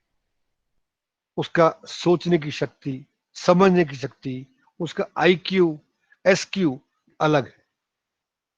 कोई जरूरी नहीं सब बच्चों का समान हो, इसीलिए हर बच्चे की दृष्टि अलग है। किसी को थोड़ा कम दिखाई दे रहा है, किसी को ज्यादा दिखाई दे रहा है, कोई रंगों की पहचान कर पा रहा है, कोई रंगों की पहचान नहीं कर पा रहा है। Example albinism. एल्बिनिज्म आप सबने सुना होगा, जिन्हें एल्बिनोज, जिनका रंग गोरा होता है, डेफिशिएंसी होती है कुछ पिगमेंट्स की बॉडी में, तो उस कारण वो एल्बिनिज्म होता है। उनको धूप में खड़ा कर देते हैं तो उनको दिक्कत आती है सनलाइट से। दिन में उनको अधिक रोशनी में परेशानी होती है, जहां शाम होती है, जहां रात होने लगती है, वो खुश हो जाते हैं क्योंकि उनको तेज चमक से अब छुट्टी मिल जाती है, साफ दिखाई देता है, परेशानी नहीं होती है। इसलिए आपने देखा होगा वो ग्लव्स पहनकर पूरी पैंट पहनेंगे, पूरी शर्ट पहनेंगे, कैप पहनेंगे जिसके आगे हुड होता है, वाइजर होता है, ताकि धूप ना पड़े। इसीलिए हर बच्चा डिफरेंट है, उसकी कंडीशन डिफरेंट है, इसलिए हर एक बच्चे का एजुकेशनल प्लान डिफरेंट बनता है। हर बच्चे का एजुकेशनल प्लान डिफरेंट बनता है। अगर पांडे जी हमारी बात सुन रहे हो तो मैं उनसे निवेदन यहीं पर करना चाहूंगा कि कभी वेबिनार दूसरा करें तो उस पर, इस टॉपिक पर भी बात करें। जी सर, जी सर। प्लीज, है ना, इन पर कि एजुकेशनल प्लान किस प्रकार से बना जाए, ताकि हमारे जो टीचर्स हैं, हमारे जो वुड बी टीचर्स हैं, हमारे स्टूडेंट्स हैं, इनको पता चल पाए कि जब ये फील्ड में जाएं, विद्यालय में जाएं, इनके सामने कक्षा में इंक्लूसिव सेक्टर में भी जाते हैं तो एक कक्षा में 4 बच्चे मिलते हैं, इनको दृष्टिहीन है, तो ये नहीं कि चारों को इकट्ठे बिठा दिया। क्या उनको चारों को इकट्ठे बिठा दूंगा मैं? नहीं, चारों का पहले आकलन करना पड़ेगा, असेसमेंट करना है। यही हमारा टॉपिक आज चला हुआ है बेसिकली। हमारे पे कोई स्केल फिक्स नहीं बना हुआ है, विदेशों में इसका स्केल बना हुआ है, लेकिन हमारे पास, यहाँ पर मेरे पास कोई स्केल नहीं है कि मैं नाप लूं कि इसका ये नापा, ये स्केल हमारे पास है, इसके आधार पर इसको ये कर दो। ये हमें डिफरेंट फैक्टर्स, कितनी दूर बिठाना है, कितना फॉन्ट साइज इसको देना है, इसको मैग्नीफायर देना है तो कौन सा देना है, कैसे ट्रेनिंग देनी है, इंक्लूसिव सेटअप में बैठा है तो क्लासरूम में बैठा है तो ब्लैक बोर्ड से कितनी दूर बिठाना है, अगर इसको अतिरिक्त लाइट चाहिए है तो खिड़की किस तरफ होनी चाहिए, लेफ्ट में होनी चाहिए, राइट में होनी चाहिए। काश मैं सुन पाता। अगर कोई विद्यार्थी यहां बोलना चाहे, अगर कक्षा में इंक्लूसिव सेटअप में एक बच्चा बैठा है लो विजन, मैं प्रश्न रिपीट कर देता हूं, बच्चा बैठा लो विजन, उसको मैंने मैग्नीफायर दिया है, उसको मैग्नीफायर मिला है असेसमेंट के बाद, टीचर करता है फंक्शन असेसमेंट, डॉक्टर करता है clinical assessment, clinical assessment ophthalmologist के बाद ही हम कर पाते हैं फंक्शन असेसमेंट। इन्हीं पर हम चाहेंगे दोबारा कभी, अगर पांडे जी अरेंज करते हैं तो बड़ी अच्छी बात होगी। तो उसको कहाँ बिठाना है, पालक टिक्की करछि पूरा बढ़िया करछि पालक टिक्की। मैं समझ नहीं पा रहा हूँ, मैं बताया तो हमें ध्यान ये देना है कि उसको खिड़की के पास बिठाना है, रोशनी भी चाहिए है, ऊपर से रोशनी गिरती है तो चमकारा पड़ता है, उसको दिक्कत आ रही है, उसको रोशनी चाहिए है, ज्यादा नेचुरल लाइट चाहिए है। अगर वो लेफ्ट में बैठा, राइट में बैठा, खिड़की राइट में है तो हाथ का साया पड़ जाता है। आप समझ रहे हैं बारीकियां? अगर मैग्नीफायर ऐसे पकड़ा है मैंने, आप 2 मिनट आंख बंद करिए, सोचिए आपने राइट हैंड से पकड़ा है मैग्नीफायर, एक लेंस पकड़ा हुआ है और किताब में रखकर पढ़ रहे हैं, किताब से थोड़ी दूरी पर, उसका फॉन्ट बड़ा आपने किया है बच्चे के लिए, बच्चा पढ़ रहा है और खिड़की राइट साइड में है, तो हमारा हाथ का शेडो पड़ेगा किताब पर, उसको रोशनी से वंचित रह जाएगा। बच्चा छोटा है, बोल नहीं पाएगा, बता नहीं पाएगा, कई कारणों से नहीं बताएगा, शायद डरा हुआ है, टीचर से डरा हुआ है, झिझकता है। तो ये चीजें ऑब्जर्वेशन द्वारा एज ए टीचर के अंदर भी, हमारे अंदर ये स्किल्स होने चाहिए कि हम इन बारीकियों को समझें और हर बच्चे का एक एजुकेशनल प्लान रेडी करें। कितनी दूरी पे किताब रखनी है, टास्क कैसे होने हैं, नजदीक का है, इंटरमीडिएट टास्क, नियर टास्क है, इंटरमीडिएट टास्क है, डिस्टेंट टास्क है, तो इसलिए प्लान्स हर एक का अलग बनेगा, इसे बोलते हैं एजुकेशनल प्लान। तो ये मैं कुछ बता रहा था, special relationships and I hand coordination. Slide की तरफ देखता हूं जब मैं, तो इस आई हैंड कोऑर्डिनेशन को हमने बढ़ाना है, इसके लिए नंबर ऑफ एक्टिविटीज हैं एज ए टीचर। अब हमें ये नहीं कि भाई हमें आई हैंड कोऑर्डिनेशन बढ़ाना है तो हम पहले पूरी लिस्ट बनाएं, खर्चा करें 200-400 रुपए का, तब जी हम ये एक्टिविटी सिखा पाएंगे। आई हैंड कोऑर्डिनेशन इंटीग्रेशन के लिए, या इसको हम आई हैंड कोऑर्डिनेशन तो जिसमें आंख और हाथ का प्रयोग हो रहा है, अब मैं लिखता हूं तो वो आई हैंड कोऑर्डिनेशन ही है, आंख से देख रहा हूं और लिख रहा हूं, समझ रहे हैं आप? इसको हम बोलते हैं विजुअल मोटर इंटीग्रेशन भी कहते हैं। आई से मतलब विजुअल, हैंड से मतलब motor, eye hand integration means visual motor integration. इसको डेवलप करने के लिए इतने तरीके हैं, आप जानते हैं, ड्राइंग्स हैं, एक्टिविटीज हैं, लिखना है, कुछ भी करना है, number of activities. Gross motor movements बड़ी एक्टिविटीज होती हैं हमारी, टॉयज के माध्यम से हम सिखा सकते हैं। कई सारी एक्टिविटीज हम क्लासरूम के अंदर ही डेवलप कर सकते हैं, बच्चे को सिखा सकते हैं।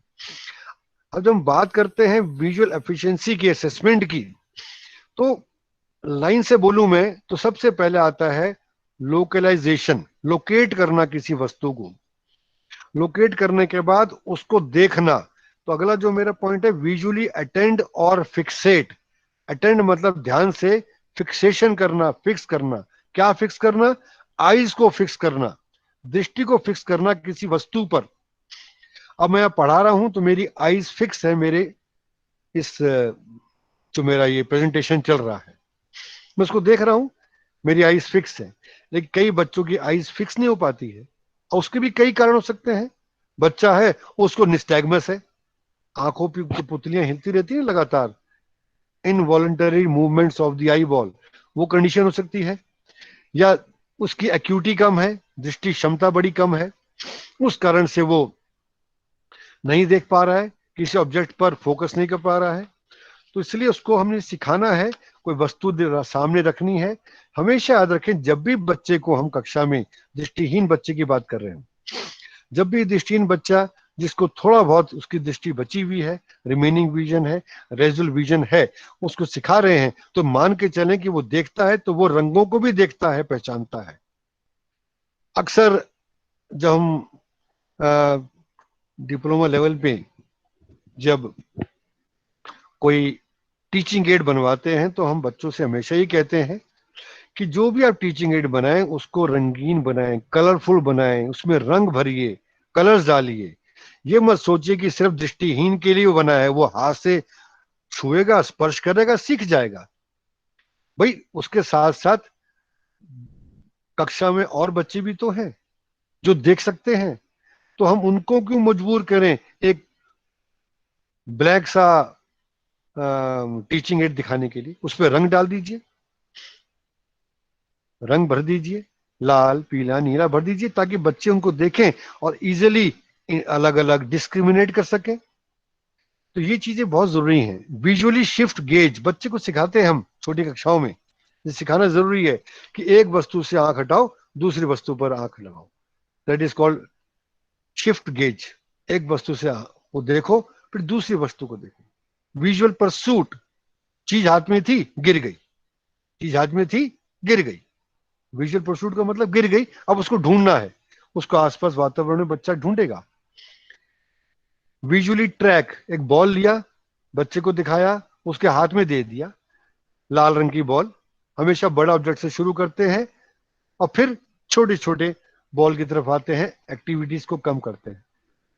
सिंपल टू कॉम्प्लेक्स चलना हमेशा। हमने बच्चे को बॉल दिया और सामने फेंक दिया और कहा जाओ उसको लेके आओ, तो बच्चा खड़े खड़े बॉल को देखते भी रहेगा, पीछे भागते भी रहेगा और बॉल को उठा के ले आएगा। That is visually track. पहले देख लिया, आंखों से पीछा कर लिया और फिर जाके ले आया। विजुअली स्कैन, सामने कई चीजें बच्चों के क्लास में बच्चे के सामने रख दीजिए और उसमें से उसको बोलिए कि जितने ये कोई अमुक वस्तु जो है उसको अलग अलग करिए। कोई ट्रायंगल्स हैं, कोई स्क्वायर्स हैं, या कुछ छोटी छोटी वस्तुएं हैं, कुछ गीटियां हैं, कुछ अलग रंग की हैं, इनको अलग करिए। या डिफरेंट टेक्सचर्स की हैं, डिफरेंट शेप्स की हैं, उनको अलग करिए। तो इस प्रकार से ये सारे उसी के विजुअल क्लोजर। विजुअल क्लोजर में क्या होता है, मैं आपको देख रहा हूं, मैं एक ही बार में जो मेरा ये पूरा स्क्रीन है मैं देख पा रहा हूं, ठीक है, क्योंकि मेरा सेंट्रल विजन काम कर रहा है, मेरा पेरिफेरल विजन काम नहीं कर रहा है। कई बार बच्चे जब कोई चीज वस्तु देखते हैं तो अक्सर देखा है कोई टीचर उसको डांट भी देते हैं, सीधा देख सीधा देख। वो सीधा कैसे देखे? जब वो अपनी पेरिफेरल विजन से एसेंट्रिक व्यूइंग कर रहा है, ऐसे टेढ़ा होके देख रहा है, तो उसकी सेंट्रल विजन में प्रॉब्लम है। हो सकता है वो अपनी साइड विजन या पेरिफेरल विजन के माध्यम से देख रहा है। वो उस वस्तु को अपने फोकस में लाने के लिए अपने हेड को टिल्ट करता है, तो वो उसकी मजबूरी है और उसका जरूरत है, उसे करने दीजिए। अक्सर अध्यापक बच्चों को डांट देते हैं कि टेढ़ा मेढ़ा बैठता है, सिर टेढ़ा करता रहता है। देखिए, head movements, body movements differ करेंगे, इसलिए उसकी देखने की जो प्रक्रिया है वो अलग भी हो सकती है। फिगर ग्राउंड परसेप्शन, एक चीज आगे है एक चीज पीछे है, उसमें अलग अलग डिस्क्रिमिनेट करना। तो इस प्रकार से कई सारी एक्टिविटीज है जो हम बच्चे से करा सकते हैं। शक्ति जी नेक्स्ट करेंगे।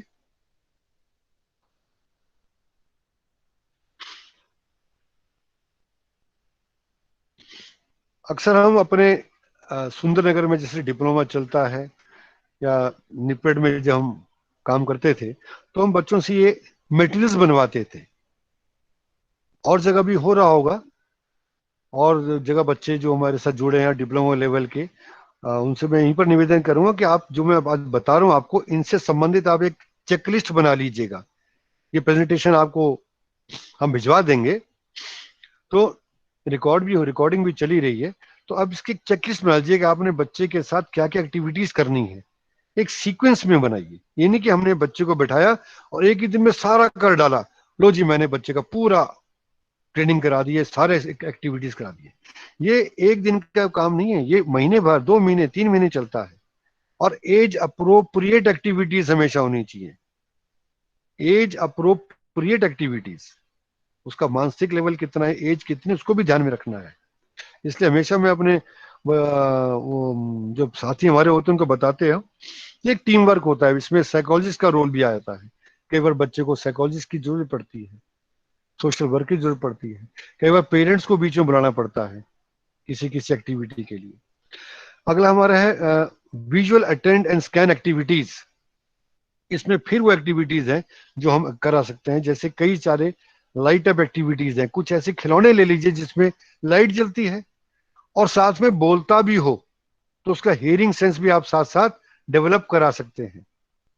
शाइनी मटेरियल ले लीजिए, कुछ ऐसे टॉयज जो चमकते हों उनको ले लीजिए। Visually attend two things that move. कुछ टॉयज होते चाबी भरा और छोड़ दिया, आगे पीछे भाग रहे हैं, आवाज भी कर रहे हैं, तो बच्चा उनको सुन भी लेगा, उनको ट्रैक भी कर लेगा और पीछे जाकर उनको पकड़ भी लेगा। तो इस प्रकार से कुछ पिक्चर्स दिखा सकते हैं, एल्बम्स दिखा लीजिए, स्कैनिंग सिखा दीजिए। अब हम जब बात करते हैं, पहले मैंने बात की थी फिक्सेशन की। फिक्सेशन के बाद आया हमारा ट्रैकिंग। ट्रैकिंग का मतलब होता है मूवमेंट ऑफ द आईबॉल्स। हम आंखों से पीछा करते हैं किसी ऑब्जेक्ट का। To follow a moving object, to follow a moving object. कैसे फॉलो करना है? पैरों से नहीं, आंखों से।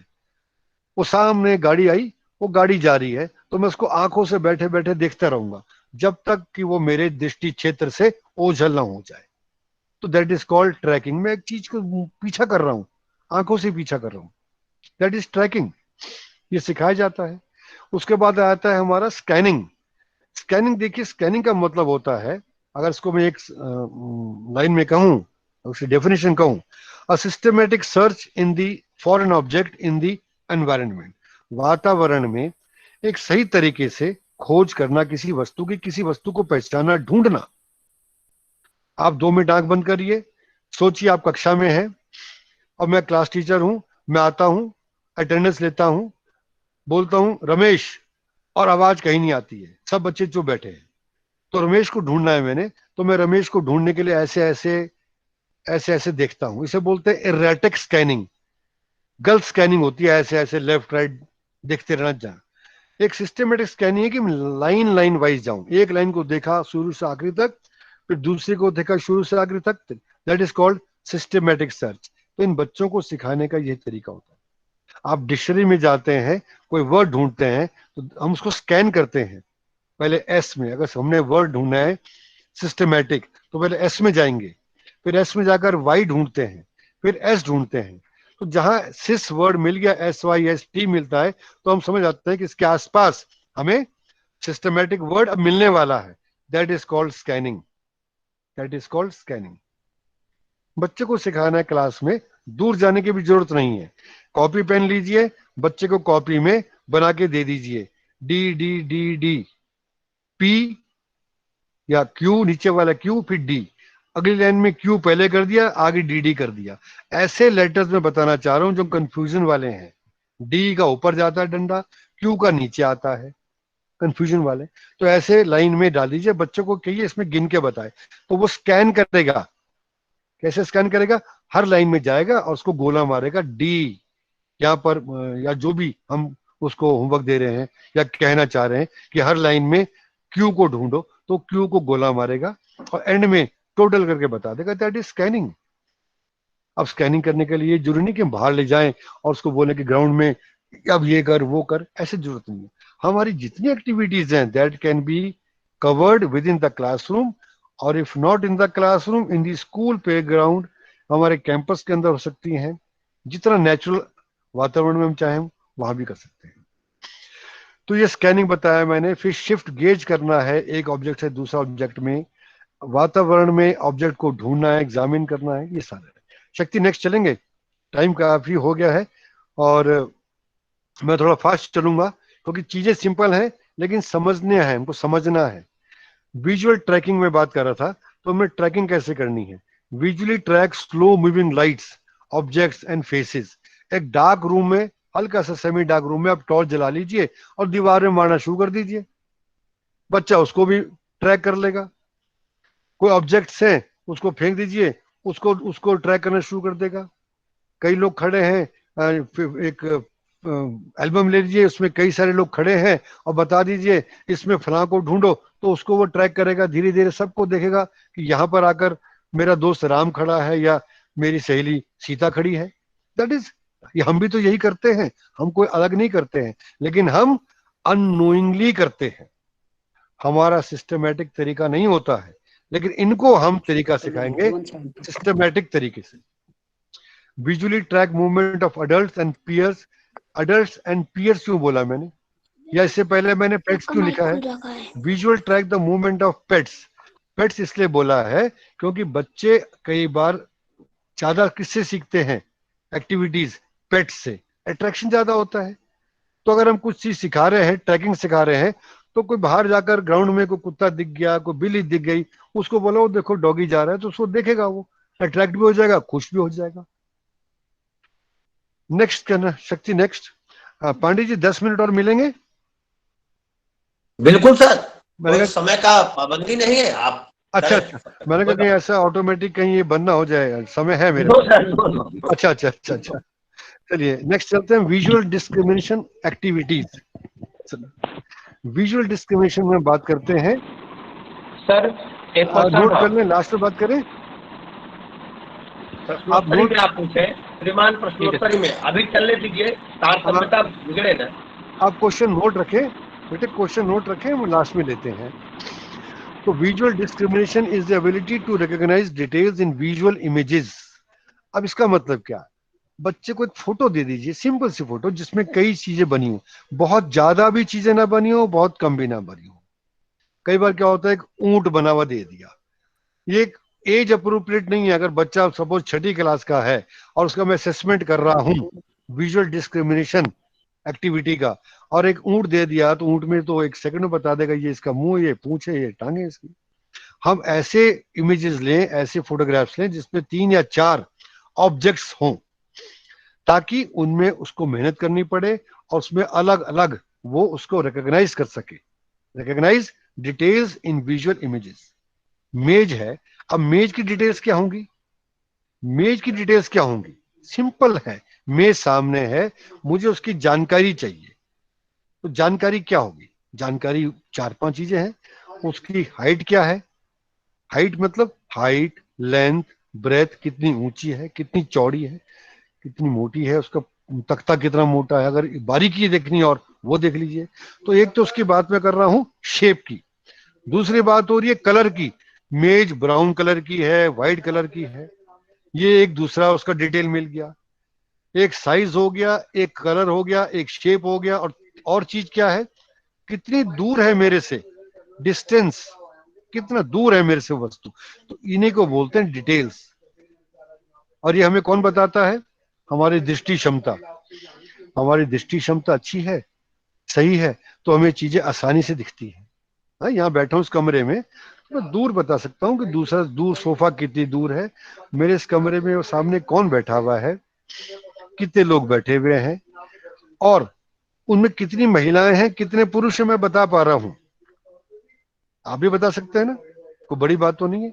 लेकिन यहीं बैठे बैठे इसी कमरे में अंधेरा हो जाता है, सांझ हो जाती है, डस्ट टाइम हो जाता है, और वहां पर वो बंदे आपस में पोजीशन चेंज कर लेते हैं, और फिर मेरे से पूछिए, आप बताइए सर पहले स्थिति पे कौन बैठा हुआ है, तो मुझे नहीं दिखाई देगा, मुझे नहीं दिखाई देगा, क्योंकि इनका मेरे को रोशनी नहीं होगी, तो मुझे उनका शेप वगैरह नहीं दिखाई देगा।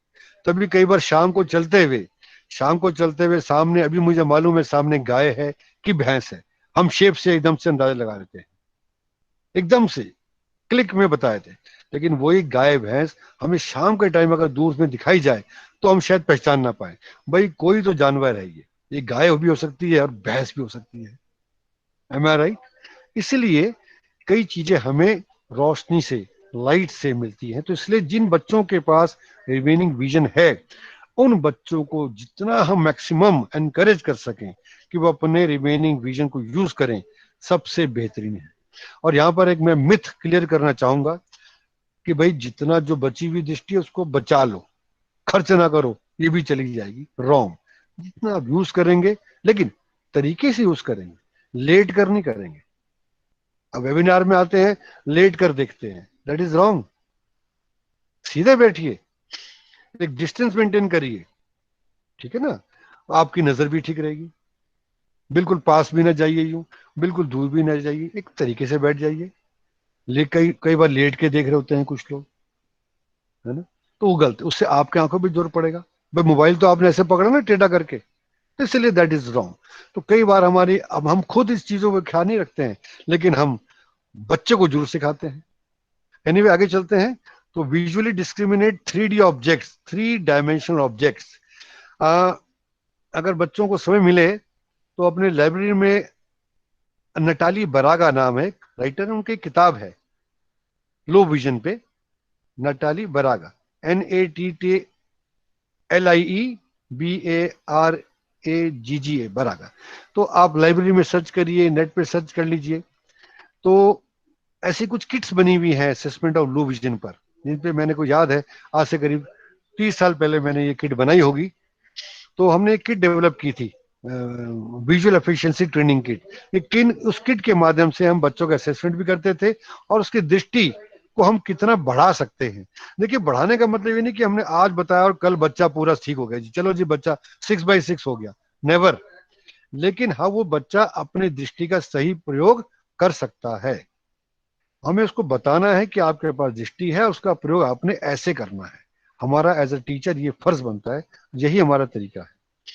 तो शेप्स को आइडेंटिफाई करिए, ड्राइंग्स हैं, पिक्चर्स हैं, कलर्स हैं, लेटर्स, वर्ड्स, विजुअल सीक्वेंस बनाइए उनका।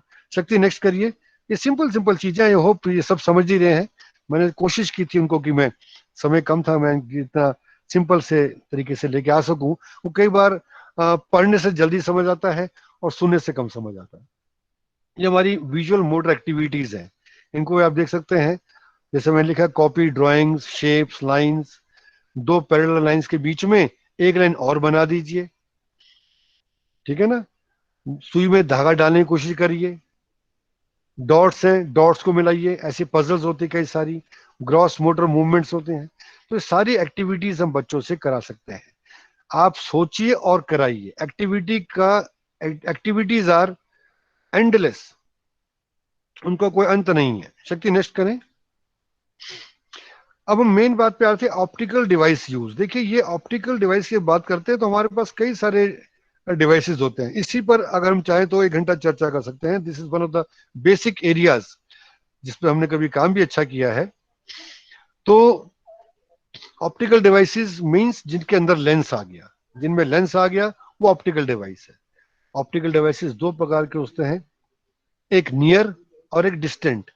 पास पढ़ना है, किताब में पढ़ना है, अगर आप मेरे को देख रहे हैं तो ऐसे मेरे पास है, मैं लेना, आपने देखे भी होंगे, हमारे पास भी है। हैंड मैग्नीफायर्स हैं, स्टैंड मैग्नीफायर्स हैं, चश्मे में हैं, मोनोकुलर्स हैं, टेलीस्कोपिक लेंसेज, दूर के लिए टेलीस्कोपिक हैं। ब्लैक बोर्ड पढ़ना है इंक्लूसिव सेटअप में तो टेलीस्कोपिक लेंसेज का यूज किया जाता है।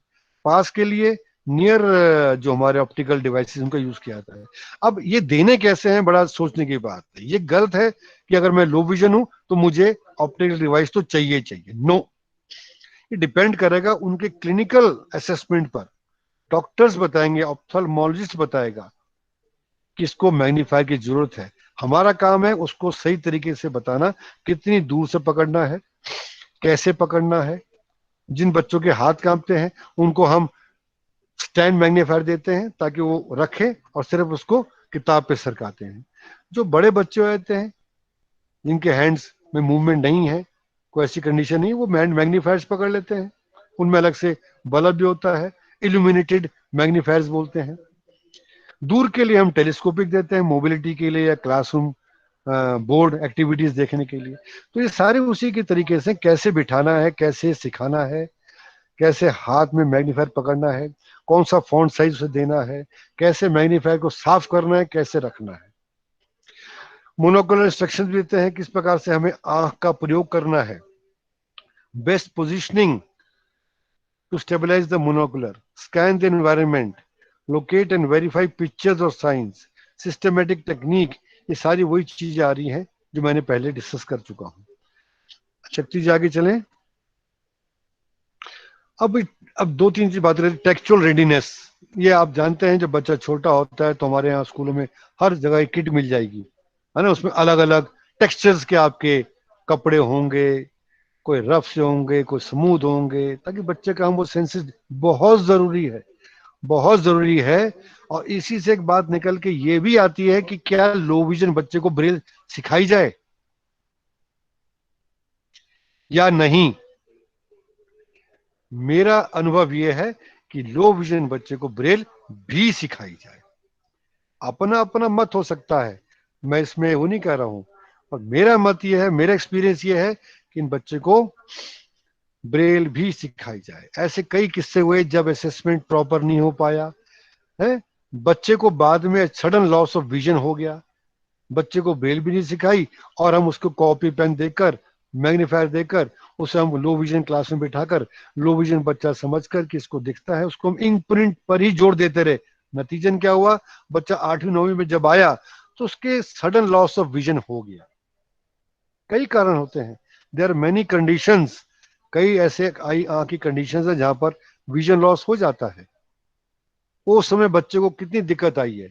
आगे उसका 10th में बोर्ड का पेपर भी आने वाला था 2 साल बाद। वो लड़की, मुझे अभी तक उसका नाम भी याद है, 8th या 9th क्लास की लड़की थी हमारे पास। उसकी अचानक कितनी कम विजन हो गई कि उसको एकदम से ब्रेल में स्विच ओवर करने में दिक्कत और प्रिंट पढ़ने में भी दिक्कत आ गई थी। तो उसको रीडर की सहायता लेनी पड़ी, जो तीसरा ऑप्शन है रीडर। वो सुनता था, बताता था, लेकिन ब्रेल भी आनी चाहिए। इसलिए इनका जो हमारे सेंस ऑफ टच है, हम सेंस ऑफ हियरिंग की बात कर रहे हैं, सेंस ऑफ विजन की बात कर रहे हैं, सेंस ऑफ स्मेल की बात करते हैं, लेकिन सेंस ऑफ टच जो हमारा मेन है, टेक्चुअल सेंस, इसको तो डेवलप करना ही करना है। इसके कितने तरीके होते हैं। कई किट्स स्कूलों में, रिसोर्स रूम में किट्स बनी पड़ी होती हैं, बच्चों को दीजिए। हर डिप्लोमा का स्टूडेंट जो है वो इसको बनाता भी है, ताकि उसके अंदर शुरू से ये पता चल जाए, कल को टीचर बनेगा वीआई बच्चों का, कि उसे ये बच्चे को सिखाना है, ये सेंसेस डेवलप करनी है, तभी ब्रेल कर पढ़ पाएगा। ठीक है। ऐसे कई बच्चे हैं जो लो विजन भी हैं और they are experts in Braille also, दोनों सीखे हैं वो। Shakti next. Auditory, of course auditory clues, hearing, आवाजें, ये सब बच्चों को देनी जरूरी होती है। मेरा कहना है कि छोटे बच्चों को जब हम रिसोर्स रूम में जाते हैं, हमारे हर विद्यालय में एक रिसोर्स रूम बना होता है जहाँ शेर, घोड़ा, बकरी, ये सब होते हैं ना। उसमें क्या होता है, बच्चों को लेके आते हैं, ये शेर है, ये घोड़ा है, ये बकरी है, ये डॉगी है, कुत्ता है। एसोसिएट हम करना भूल जाते हैं कई बार, बच्चों को साथ में ये बताना भूल जाते हैं कि बेटे अगर ये बकरी है तो ये साथ वाला जो मॉडल है, जो मॉडल की लेंथ, ब्रेथ और विड्थ लगभग बराबर ही है। रिसोर्स रूम में अक्सर जब मॉडल होते हैं ना, तो कई बार गोट का मॉडल और शेर का मॉडल लगभग बराबर से ही होता है, तो बताना भूल जाते हैं कि ये शेर है और ये बकरी है। तो उसके माइंड में गलत कंसेप्ट ना बैठे कि शेर भी इतना ही बड़ा है जितनी बकरी होती है। ठीक है ना। तो इसलिए साथ साथ मैंने बताया वर्बल सप्लीमेंट बहुत जरूरी है। दृष्टिहीन बच्चों के साथ हम जितना बोल सकें, जितना हम बता सकें उतना, और वो खुश होते हैं, और वो खुश भी होते हैं। इन 30 वर्षों में बहुत अनुभव रहा है, कई दृष्टिहीनों के साथ मुझे काम करने का, मेरे सीनियर्स भी रहे हैं, उनके साथ कई ऑफिशियल टूर्स में जाने का अनुभव मिला है। तो बड़ी बारीकी से उनके साथ रहते हुए चीजें मैंने सीखी है, बड़ी बारीकी से। समय लगता है इनको सीखने में, किताबों से हम इतना नहीं सीख पाते जितना हम ऑब्जर्वेशन के द्वारा सीखते हैं। चंडीगढ़ से बैठे बॉम्बे जा रहे हैं, मेरे साथ एक मेरे मित्र हैं जो दृष्टिहीन है, और ट्रेन जो है वो है जो अनाउंस करती रहती है, राजधानी शताब्दी टाइप की ट्रेन थी जो बोलती है। उसने बताया होगा, उसने अनाउंस किया कि यहाँ से ट्रेन इतने बजे चलेगी और इतने बजे बॉम्बे पहुंचेगी, बीच में 3 स्टेशन आएंगे, वहां पर ये मात्र 1-1 मिनट रुकेगी, आपने जो खाना पीना है वगैरह वगैरह कर सकते हैं। मेरे मित्र का ध्यान पूरा उस तरफ था। किस तरफ? मेरे दृष्टिहीन मित्र का ध्यान पूरा हियरिंग सेंस पर था। मैं उदाहरण देकर आपको क्लियर कर रहा हूं कि हियरिंग पे जोर क्यों देना है। हम नहीं देते, मैंने नहीं दिया, जबकि मेरी हियरिंग सेंस भी उसके बराबर थी। मैंने सब कुछ सुना नहीं, भूल गया, और उसने सब कुछ सुना। उसके बाद जब ट्रेन चल पड़ी तो मैंने अपने मित्र से पूछा कि भाई ये पता नहीं कहाँ कहाँ रुकेगी, पानी की बोतल भी नहीं ली मैंने अभी। उसने बताया कि पानी की बोतल भी अंदर मिलेगी, कंबल भी अंदर मिलेगा, और ये भोपाल रुकेगी, फला फला जगह रुकेगी, 3 जगह रुकेगी। तो मैं थोड़ा अपने आप को बैक फुट पे लाकर अपने को सोचने लगा कि मैं अपने आप को दृष्टिवान बोल रहा हूँ, इनसे अपने आप को ऊंचा रख रहा था कि मैं देख भी रहा हूं, दिमाग भी है, कान भी है, लेकिन मैं वाकई में उससे पीछे था। मेरा मित्र मेरे से आगे था, क्योंकि उसने मुझको बताया, सिखाया कि ट्रेन कितनी स्पीड में जाएगी, कहाँ कहाँ रुकेगी, कितनी पानी की बोतलें मिलेगी, खाना कब आएगा। मैंने ध्यान नहीं दिया था। तो इसलिए हमें लर्निंग बाय सीइंग बहुत जरूरी है। ऑब्जर्वेशन बहुत जरूरी टेक्निक होती है। किसी भी क्षेत्र में काम करें, ऑब्जर्वेशन टेक्निक बहुत जरूरी होती है। तो हम सीखते हैं इनसे। हमारी सोच जो है इसलिए हमेशा सकारात्मक होनी चाहिए। तो मैं ज्यादा समय नहीं लूंगा, कुछ क्वेश्चंस भी होंगे, क्योंकि अगर हम बातें करेंगे तो बहुत सारी बातें निकल के आएंगी। मैंने कोशिश करी कि जो समय था उसमें मैं आपको मुख्य बातें, कुछ मैंने स्टार्टिंग में बात करी थी कि मैं एक्सपीरियंसेस भी शेयर करना चाहूंगा। एक्सपीरियंसेस बहुत काउंट करते हैं, एक्सपीरियंसेस बहुत काउंट करते हैं। तो इसलिए हमें एक्सपीरियंस से ही काफी कुछ सीखने को मिलता है। इन बच्चों के साथ हम जितना समय बिताएं, इनसे बातें करें, इनको सुने, तभी हम समझ पाएंगे इनकी असलियत परेशानियां क्या और हमें उनको कैसे टैकल करना है। लेकिन मैं फिर बताना चाहूंगा, हर बच्चा अलग है। हमारे अपने बच्चे दोनों, मेरे अपने बच्चे 2 हैं, वो दोनों अलग है। ऐसे ये बच्चे हैं, इन बच्चों में अंतर कोई नहीं है। ये भी अलग है, इनकी जरूरतें अलग हैं, इनकी दृष्टि क्षेत्र अलग है, दृष्टि क्षमता अलग है, सोच अलग है, आईक्यू अलग है, एसक्यू अलग है। हर एक का एजुकेशनल प्लान अलग होगा। हम हर एक बच्चे को एक साथ नहीं कर सकते। इसलिए as a teacher of visually impaired, कई बार लोग बोलते हैं कि सबसे जो, अब तो चलो 21 हमारी दिव्यांगताएं आ गई हैं, आरपीडी एक्ट 2016 में 21 डिसेबिलिटीज आ गई हैं। लेकिन अभी तक हम अगर बात करें तो ब्रॉडली हमारी 4-5 डिसेबिलिटीज ही हैं, क्योंकि वो ऑर्थो के अलग अलग, हमारे मस्कुलर डिस्ट्रॉफी, वो कई सारे उसके वर्गीकरण आगे हैं, 21 बन गई हैं। लेकिन मैं अक्सर ये बात सुनता था लोगों से, मैं स्वयं भी करता था शायद, कि दृष्टिहीनता एक ऐसी विकलांगता है, दिव्यांगता है, जो मायने में लगती नहीं कि दिव्यांगता है, क्योंकि ये सुन सकते हैं, सोच सकते हैं, चल सकते हैं, वाकई में सब कर सकते हैं।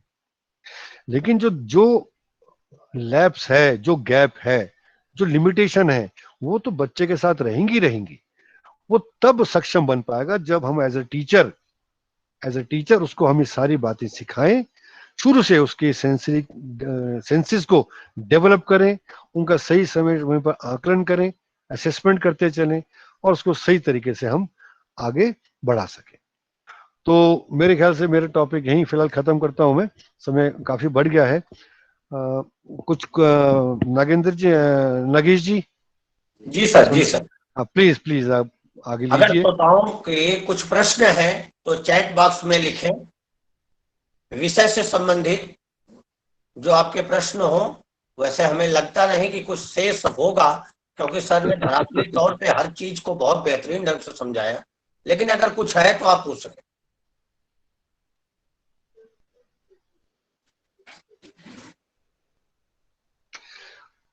कोई भी एक हमारा कोई थे, साथी थे, स्टूडेंट थे, जो बीच में एक प्रश्न करना चाह रहे थे।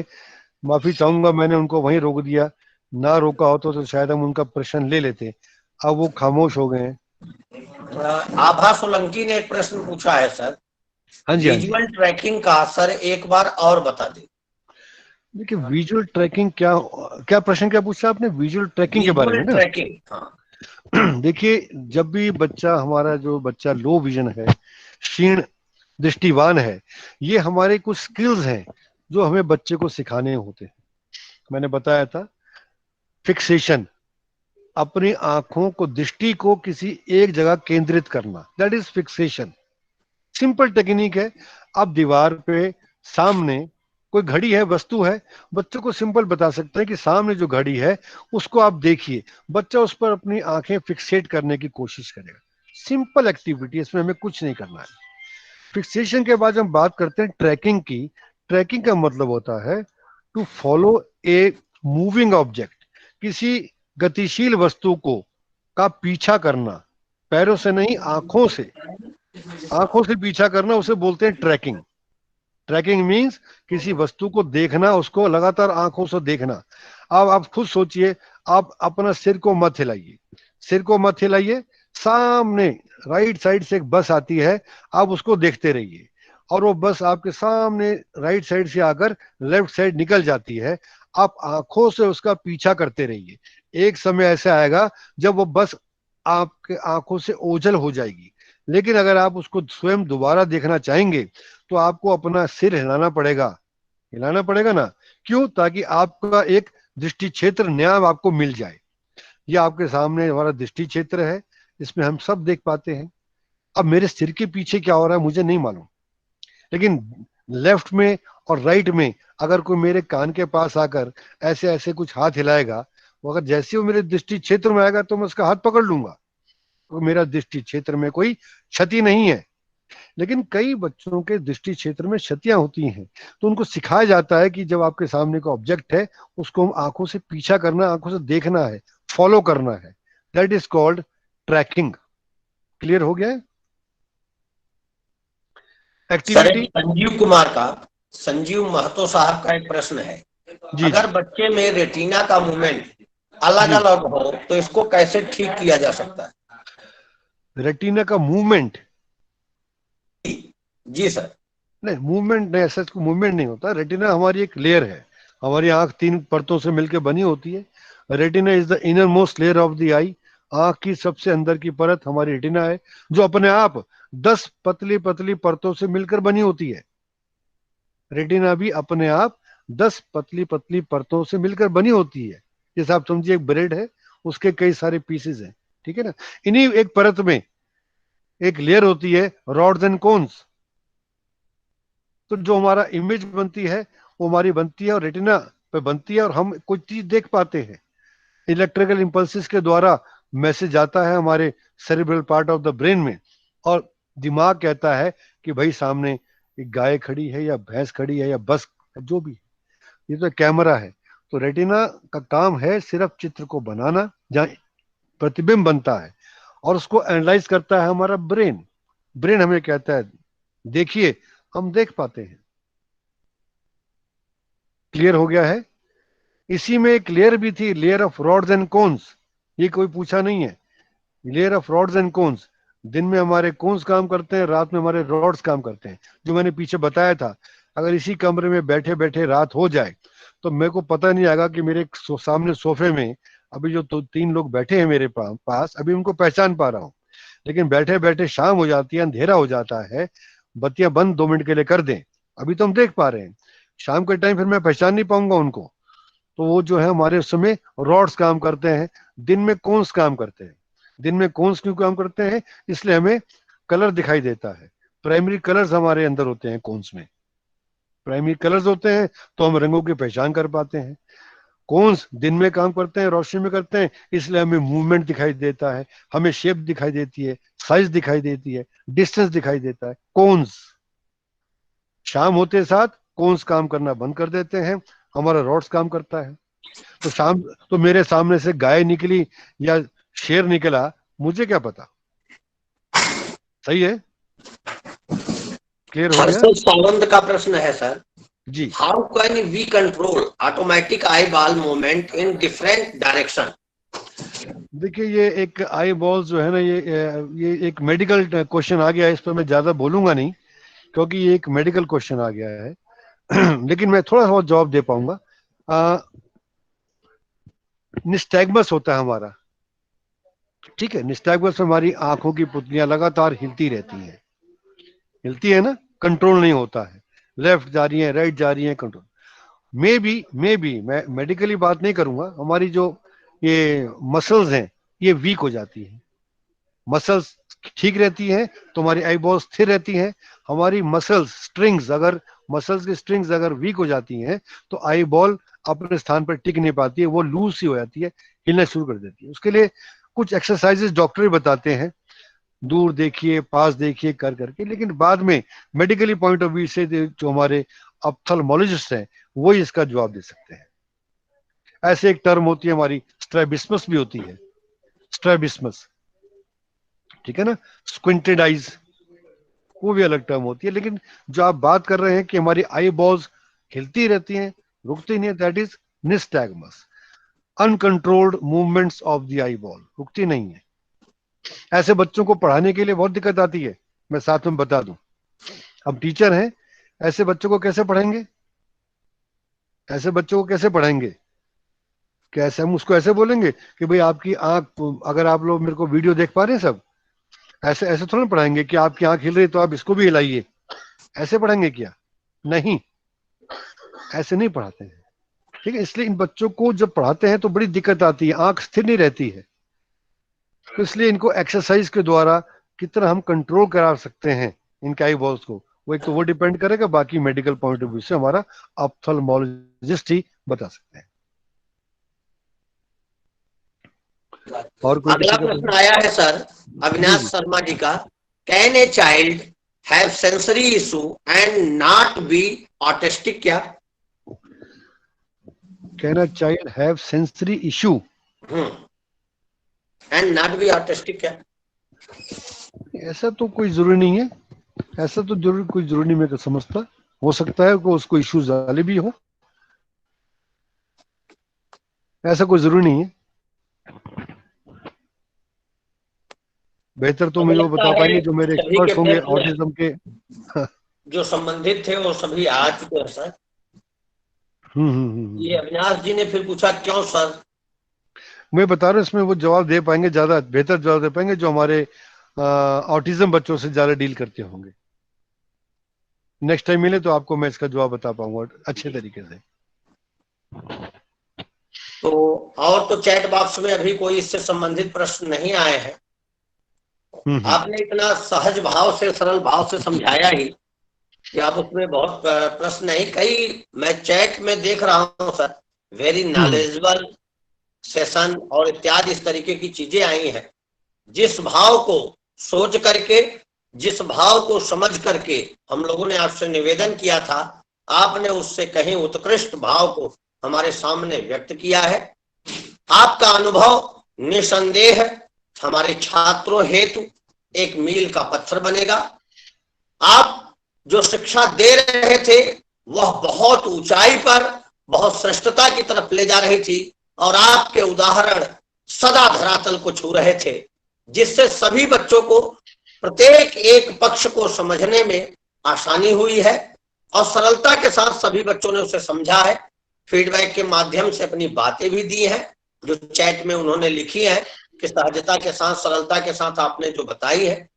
आज के इस सेशन में इतने महत्वपूर्ण ढंग से आपके द्वारा इतनी बेहतरीन विद्वत्ता को व्यक्त करने हेतु पूरा DED परिवार, सभी छात्र छात्राएं और हमसे जुड़े हुए 180, वर्तमान में जुड़े हुए 130 सभी प्रतिभागियों की तरफ से आपको बहुत बहुत धन्यवाद है और सभी की तरफ से सादर प्रणाम है सर।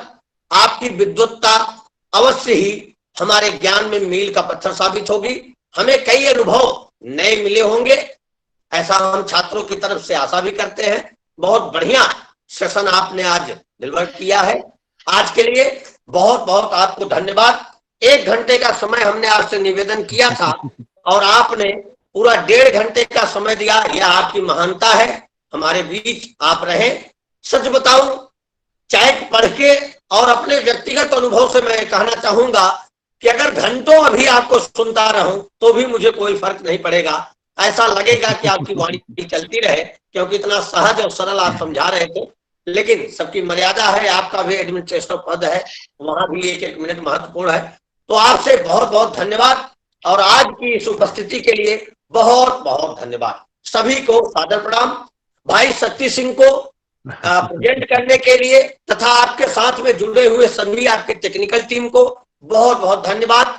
हमारे साथ जुड़े हुए विकास मिश्रा सीआरसी से, लालचंद जी सीआरसी पटना से, दीपक भाई टीसी टीवीएस से, टीएस मिश्रा से, प्रगति और पंकज जी इत्यादि जो भी शिक्षक प्रशिक्षण केंद्र में कार्य करने वाले हमारे भाई हैं, नीरज सर इत्यादि और भी जो भी हमसे जुड़े रहे हैं, जिनको मैं देख पा रहा हूं, जिनको मैं समझ पा रहा हूं, सभी छात्र छात्राओं को आज के इस कार्यक्रम में, आज के इस विद्वत गोष्ठी में उपस्थित होने के लिए सभी को बार बार धन्यवाद, बहुत बहुत धन्यवाद।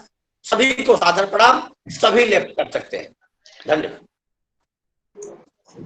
सर। नमस्कार, पुनः बार बार नमन सर। 20 साल बाद आपको सुनने का अवसर मिला, ये हमारे लिए गर्व का विषय है। धन्यवाद। बहुत बहुत अच्छा लगा आप लोग सब लोगों से मिलकर। जैसे कहते हैं ना, फेसबुक में खोए हुए दोस्त मिल जाते हैं, इसी प्रकार से आज हमें भी कई पुराने साथी खोए हुए मिल गए, जो बीच में जिनसे संपर्क नहीं बन पा रहा था। जसवाल जी मिल उषा तिवारी मैम भी जुड़ी हुई हैं पटना से। मैडम पटना से उषा मैम भी जुड़ी है। तो मैडम उषा जी भी हमारे साथ, हमने इनके साथ बहुत अच्छा काम ये किया है। जो मैडम लाइव वेबिनार शुरू हुए हैं जी जी, और ये जो कठिन काल में ये जो अवसर आए हैं, अब तो सेशन के बाद मैं बात कर रहा हूँ, कितना बेहतरीन अवसर रहा।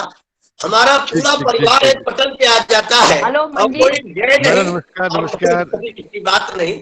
तो नमस्कार कैसे हैं? नीरज सर को प्रणाम है और सबका स्वागत है। नीरज सर कहना चाह रहे हैं। पांडे जी से 2 मिनट चाहूंगा। मैडम उषा जी को नमस्कार कर लें। मैडम उषा जी वहां से बात कर रही हैं। मैडम आप कैसे हैं? ठीक हैं? एकदम ठीक हूँ मंजीत, आप बताइए कैसे हैं? सब बढ़िया। आपसे मिले बड़ा अच्छा लगा। मधुकर जी भी जुड़े हुए हैं और कई हमारे साथी जुड़े हुए हैं। तो इससे पहले कि पांडे जी और उनको समय दूं, मैं ये मौका लेता हूं कि मैं ही सबका धन्यवाद करता हूं, पांडे जी का भी और जसवाल जी का भी, और जो हमारे साथ जितने हमारे मित्र जुड़े हैं, साथी जुड़े हैं, मैडम उषा जी हैं, मधुकर जी हैं, कई सारे हमारे मित्र जुड़े हैं साथी, और जितने स्टूडेंट्स हमारे हैं। उम्मीद है सबको सेशन अच्छा लगा होगा। फिर भी आगे कुछ समस्याएं हुई तो हम यहीं पर हैं। हमारा कांटेक्ट नंबर भी सबको मालूम ही होना चाहिए, नहीं है तो पांडे जी से मिल जाएगा या वेबसाइट से मिल जाएगा। तो आप हमसे जुड़े रहें। और भी कोई समस्याएं हैं, प्रश्न हो तो आप हमसे संपर्क बना के रखें। इन्हीं शब्दों के साथ मैं सबका धन्यवाद, बुलाने के लिए अति धन्यवाद। Thank you. बहुत बहुत धन्यवाद सर। धन्यवाद सर। नमस्कार। नीरज सर कुछ कहना चाह रहे हैं, जरा उनको भी सुन लिया जाए। सर मैं कहना नहीं चाह रहा हूँ कुछ, लेकिन धन्यवाद देने के लिए लास्ट मोमेंट में मैंने माइक अपना ऑन किया है। और सबको प्रणाम, बहुत बहुत धन्यवाद सर आज के सेशन के लिए। मैं सुन रहा था शुरू से, जिस तरीके से सरल शब्दों में आपके द्वारा व्याख्या की गई है सर, इन सारे प्रसंग और जो अलग अलग टॉपिक्स के सब टॉपिक्स थे, थीम्स थे, बहुत ही आसान भाषा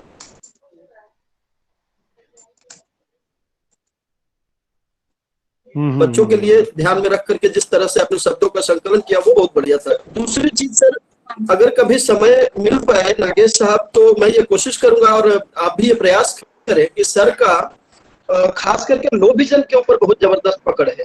तो मैं चाहता हूं कि लो विजन के कॉजेज, लो विजन के लिए किस तरीके से क्लासरूम मैनेजमेंट किया जाए, कभी करिकुलम मॉडिफिकेशन किया जाए, इन सब चीजों के ऊपर सर का अगर व्याख्यान हो तो उसका फायदा लोगों को मिलेगा। अवश्य सर, अवश्य अवश्य करेंगे। जी सर, थैंक यू सर। और हमारे क्लास में जो असिस्टेंट है, कि हमारा सौभाग्य है कि 2 दिनों के पश्चात नीरज सर को भी हम लोग सुनेंगे अपने इस पटल पर। आज ही आमंत्रण हमने सर को सेंड करने के लिए सब मैटर बना लिया है। जल्द ही जल्द हम लोग सर को सुनेंगे अपने इस पटल पर। सर आपका कॉन्टैक्ट डिटेल्स दीजिएगा ना सर?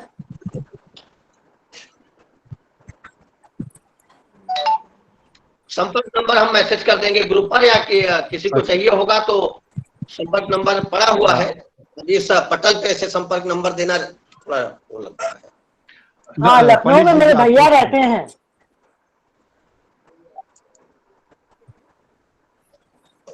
अमीनाबाद में मेरे भैया रहते हैं।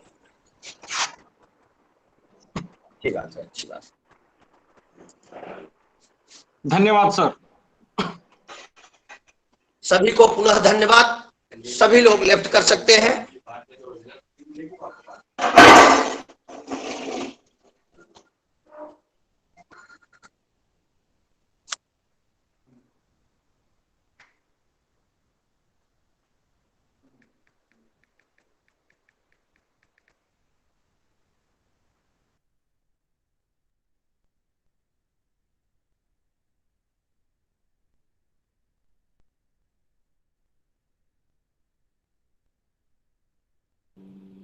सर रिकॉर्डिंग स्टॉप नहीं हुआ है।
देखते हैं क्या